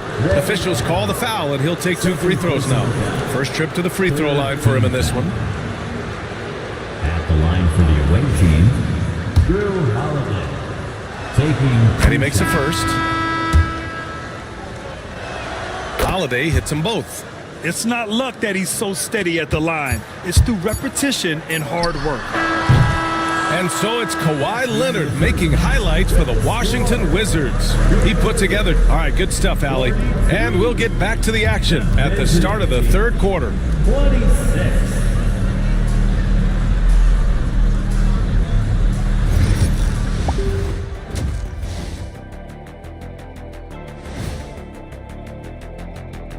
Hey folks, thanks for joining us. It would be an understatement to say it's been a great half for the Washington Wizards. The way they have owned the paint, not only will they win the game, they might not even sweat in the fourth quarter. Good news is we have great AC here in the studio, so we never have to sweat. It's so cool in here. And now let's see who the winners of the Player of the Week were. What do you think about our Eastern Conference winner? Finally, we're giving props to a big. Enough of these little dudes winning MVPs and awards. Basketball is for my guys, the tall dudes. Yeah. Bigs never win anything in the NBA. Thanks for tuning in. Now it's time to head back over to Brian Anderson for the start of the third quarter.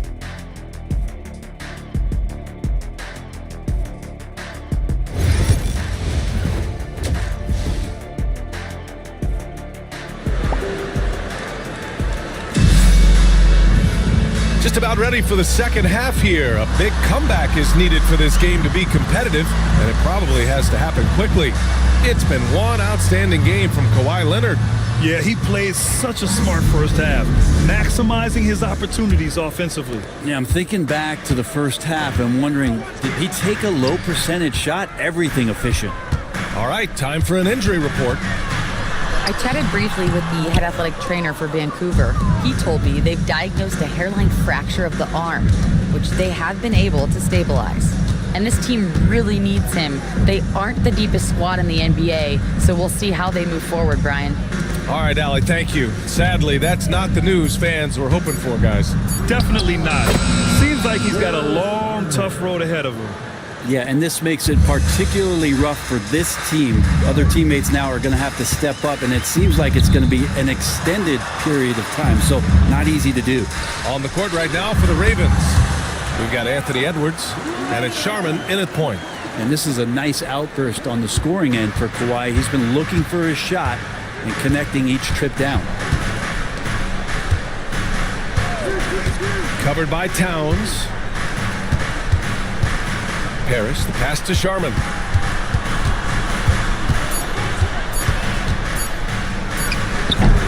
Rebound by the Wizards. Earlier they held a 23-point lead. Pass to Leonard. And it's good. Fought through contact, hit the shot, and will go to the line. Washington shooting their first free throw tonight. Vancouver making a switch here. Johnson's checked in. It's been tough with all the injuries, but Kawhi is a top 75 player, rightfully so. Not question his greatness. It's hard to not think about the what-ifs with him. And that was just moving the ball quickly. And he's rewarded at the end with a high percentage look. Yeah, the defense trying to do their best to slow him down, but when he gets room like that, you got to look out. Back to Johnson. To the middle. Here's Adebayo. And finished off by Adebayo. And for Bam, it doesn't get any easier than that. At 6'9", Bam Adebayo is on the shorter side of centers. Yet he is elite defensively, Grant. He's been top 5 in Defensive Player of the Year voting a bunch of times. Bam has an incredible motor, a great IQ, and he's a switchable big.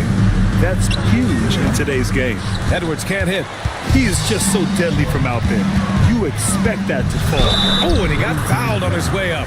He'll head to the line to shoot 2.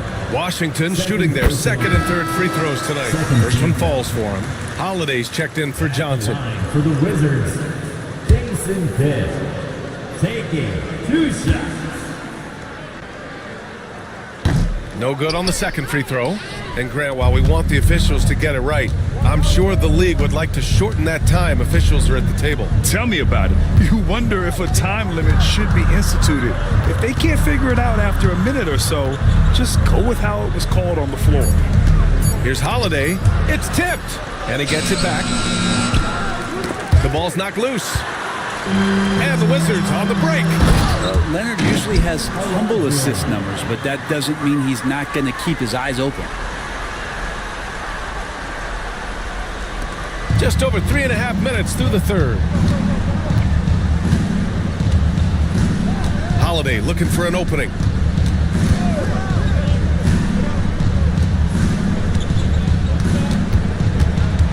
Covered by Towns. Oh, it's blocked by Towns. The wingspan of Towns in action, allowing him to get on the ball. Leonard for 3. Adebayo grabs the board. He didn't make them pay for that weak defense, but they just can't rely on him to miss those kind of shots. Ooh, and he took a hard foul on the shot. So he'll head to the line to shoot a pair. Grant, when it comes to Anthony Edwards, fair to say he's meeting expectations so far. Oh, no question, B.A. The first overall pick in the 2020 draft, Edwards has been anything but a bust. Now we are seeing him trying to compete for titles. And both free throws good for Edwards. Well, we know Edwards has an impressive skill set, but what really separates him is the competitive edge that he plays with. Here's Sloan, hounded by Adebayo. 6 to shoot. It's deflected. And as it goes out of bounds, Washington able to keep possession. Kawhi Leonard's checked in for Washington. Number 2, Kawhi Leonard. Shot clock at 2, and he wills that one in, sinking it right through the back of the iron. Leonard's got 24 points. Outside Holiday. Adebayo sets a screen, and here's Edwards outside. No good on the shot. Nice D from Allen. And a fast break now for the Wizards. Oh, nice. Look at the bench. Down. I mean, the bench is going nuts. It looks like an orange in his hand, and Kawhi tenacious to the rim with that finish. And that replay courtesy of the AT&T 5G Slam Cam. All right, now that we have a second, let's take a look at which teams cashed in on the fast break last year. Number 1, the Wizards. If this team had a chance to push it last season, they did. The best fast break team in the league. Pass to Rizachet. Back to Holiday. There's a screen from deep. And again, it's Vancouver missing. They've had a slight leg up on the boards and a big leg up on the scoreboard. That one goes in. Boy, absolutely no rim protection, leading to a lot of easy buckets here. Pass to Kaman. To the wing, right side. Knocked away. And stolen by Leonard. Here's Avdia. Yes, and it's Leonard with the assist that time. Avdia's got 5 now. And a breakdown here, guys, of the hustle stats for the Wizards. Their defensive intensity has served them well. It kept the offense scrambling and resulted in several steals. Well, if we add another thing to it, it's about the urgency they've played with. I mean, you look at the eyes of these guys. They're focused, wanting to get up tempo, and that's helped them score on the fast break. Well, if he's going to keep shooting, they've got to run some plays for him. Screens, pick and rolls, anything they can do to get him started. And here's a look at what's coming up for Vancouver. On Thursday, they're off to Brooklyn to face off with the Nets. Then on Wednesday, they go back home and will be hosting the Boston Celtics. And that game against the Cavaliers, that's one that I'm particularly curious about. Should be a fun matchup with the rosters those teams have. Vancouver making a switch here. Johnson's checked in. There's a screen. Here's Sharman. Pass to Kaman to snap the cold streak. Parked it down low that time. Got hit with the 3-second call. And that shot was going nowhere thanks to that aggressive swat. Yeah, what a play. I mean, that'll have the offense thinking twice about taking shots in his presence. Leonard outside. Back to Rondo. It's Avdia on the wing. 6 on the shot clock. To the paint. Lays it up and in off the pretty assist. He's got 6. And you know Coach loves seeing his offense operate at this level. Great passing out there. Out to the wing. Here's Sharman. And again, it's Vancouver missing. They really have a commanding lead, not just in points, but in rebounds as well. Peterson, he's checked in for Allen. Number 24, Morris Peterson.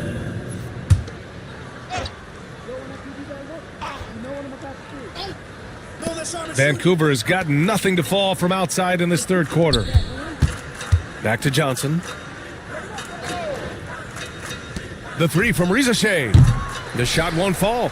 They are really struggling to stop this run. Frustration seems to be mounting here, and you can see not just in their faces, but right now in their quick and hurried shot selection. Leonard outside. Shoots over Johnson. No good on the buzzer beater.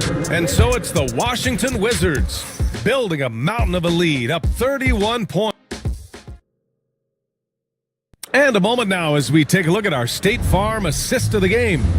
You know, I'm kind of stoked this was a choice because I love this pass. A remarkable find. He put his court vision on full display. Well, a great job with the eyes. And what separates great playmakers, as we know, is peripheral vision. And we reach the fourth quarter in a game that may already be out of hand. The shot by Manning, no good. And so it's Avdia with it. He brings it up for the Washington Wizards. And for Vancouver, they've got Johnson. And it's Rizachet in at the shooting guard position. Oh, a clear foul there on the missed shot. So he'll get a pair at the line. And out on the wings, Zach Rizachet has so many things scouts are looking for these days. Yeah, B.A., this guy has tremendous potential as a two-way threat. Great length, good athleticism, and his jump shot could be elite. Coming into the league, a lot of people see Zachary Rizachet as a 3-and-D guy. The question becomes, what more can he bring to the table as he matures as a player? And so he hits both. They're doing some good work at the line this half. Washington has gone 6 of 14 from the perimeter tonight. Parrish with a rebound. Parrish has got rebound number 8 now. Pass to Sharman. And he'll draw the foul. He'll head to the line for 2. And the NBA moving to a 2-day draft. Your thoughts on the change, Grant? You know, BA, a lot of pro sports are shifting to multi-day drafts. And the NBA draft can be long if done all in one evening. So maybe a good choice to break it up.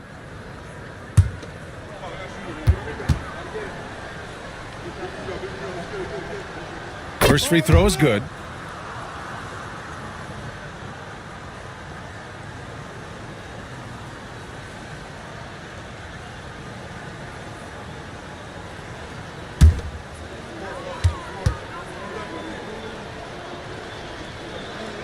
That's also good, so he hits both free throws. One side is dominated tonight. Yeah, they've done a fantastic job of imposing their pace and style of play. Here's Kidd. Washington again can't hit. Well, there's more he could have done in this game for sure, but it hasn't kept them from pulling ahead. Johnson. Oh, and he blocks it off the glass. Wow. Pass to Sloan. Off the outside. Here's Peterson.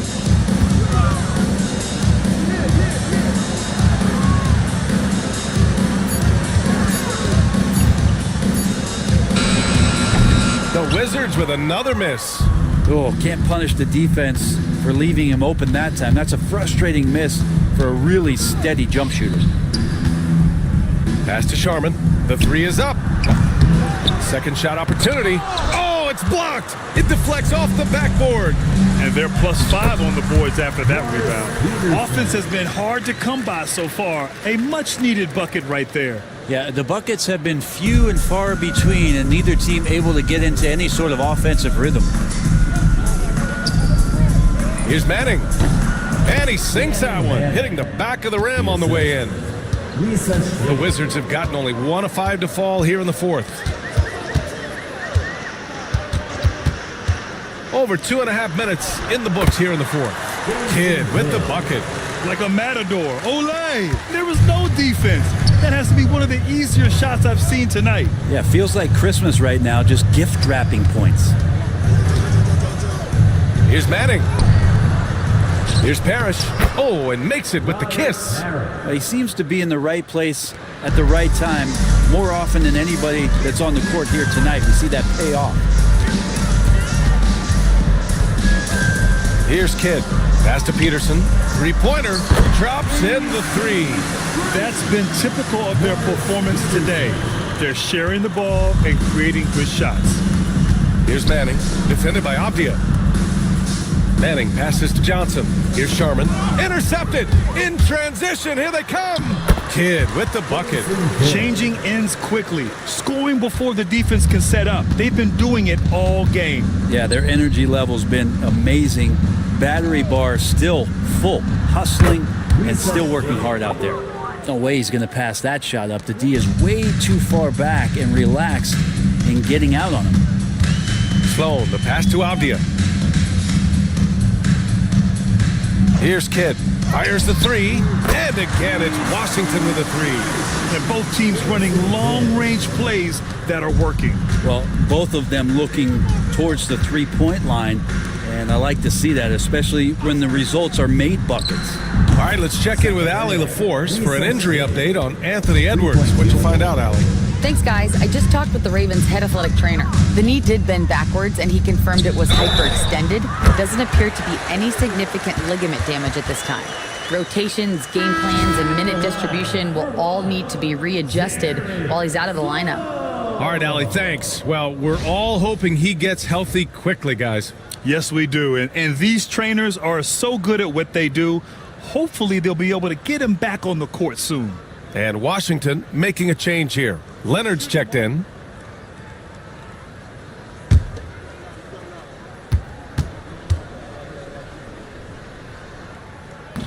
And a vital mission for the NBA, mental health.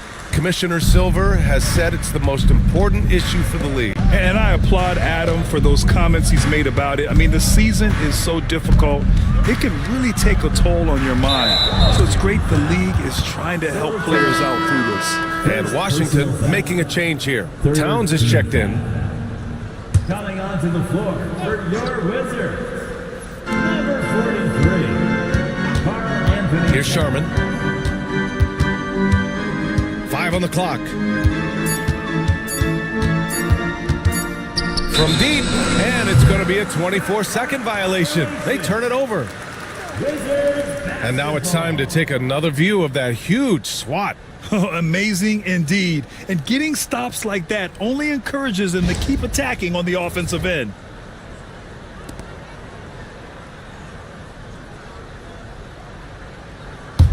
Here's Kidd. Towns up top. Banked it in off the glass. And he is a force in the paint. Towns is such a huge presence inside for them. Here's Sharman. Down low. And the layup is good after a nice lead pass. Goes to Parrish has gotten 4 this quarter. Want to score in the NBA? Picks can really force the D to make tough choices. Here's Leonard. The baseline J is off the mark. The Ravens have got 5 out of 10 shots to drop here in the final quarter. 2 minutes remaining in the fourth quarter. 2 minutes. 1:56 left in the game. Ooh, plenty of contact on that shot. Officials call the foul, and he'll take 2 free throws now. It goes on Denny Avdia. Some young players coming into the league may lack experience in truly big games. Brent, do you think that's a disadvantage? Well, it could be a disadvantage, BA, but how do you get to replicate that competitive environment unless you get there?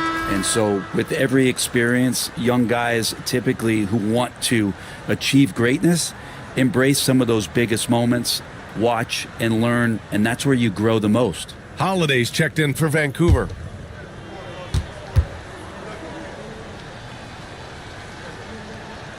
Hits both from the stripe. Washington has gotten 3 threes to fall out of 4 attempts here in the fourth. A chance to get a quick injury report. Brian, I just talked with Washington's head athletic trainer. The knee did bend backwards, and he confirmed it was hyperextended. Doesn't appear to be any significant ligament damage at this time. And for a team with eyes on a championship, this injury could have serious implications. We will see how it affects them.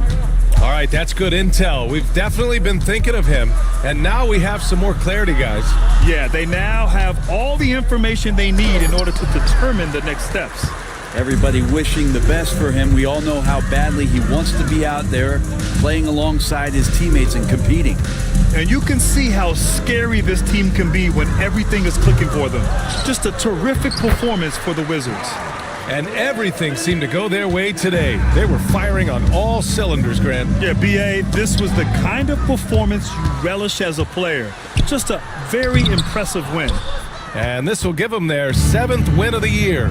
And when you look at the game, the one thing that helped fuel this team to victory was the efficiency for Kawhi Leonard. We saw him get a lot of touches tonight, and he wasted very few of them. Really made himself the backbone of their offense. Just a superb read on defense to come up with the block. Yeah, obviously he had the shot well anticipated, able to shut it down with authority.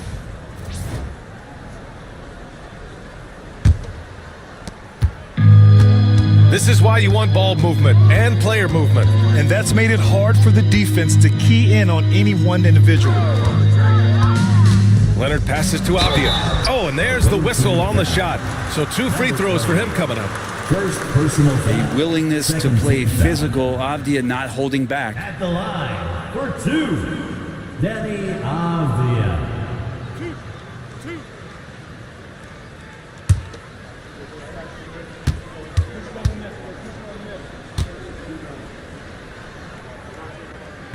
The first free throw is good.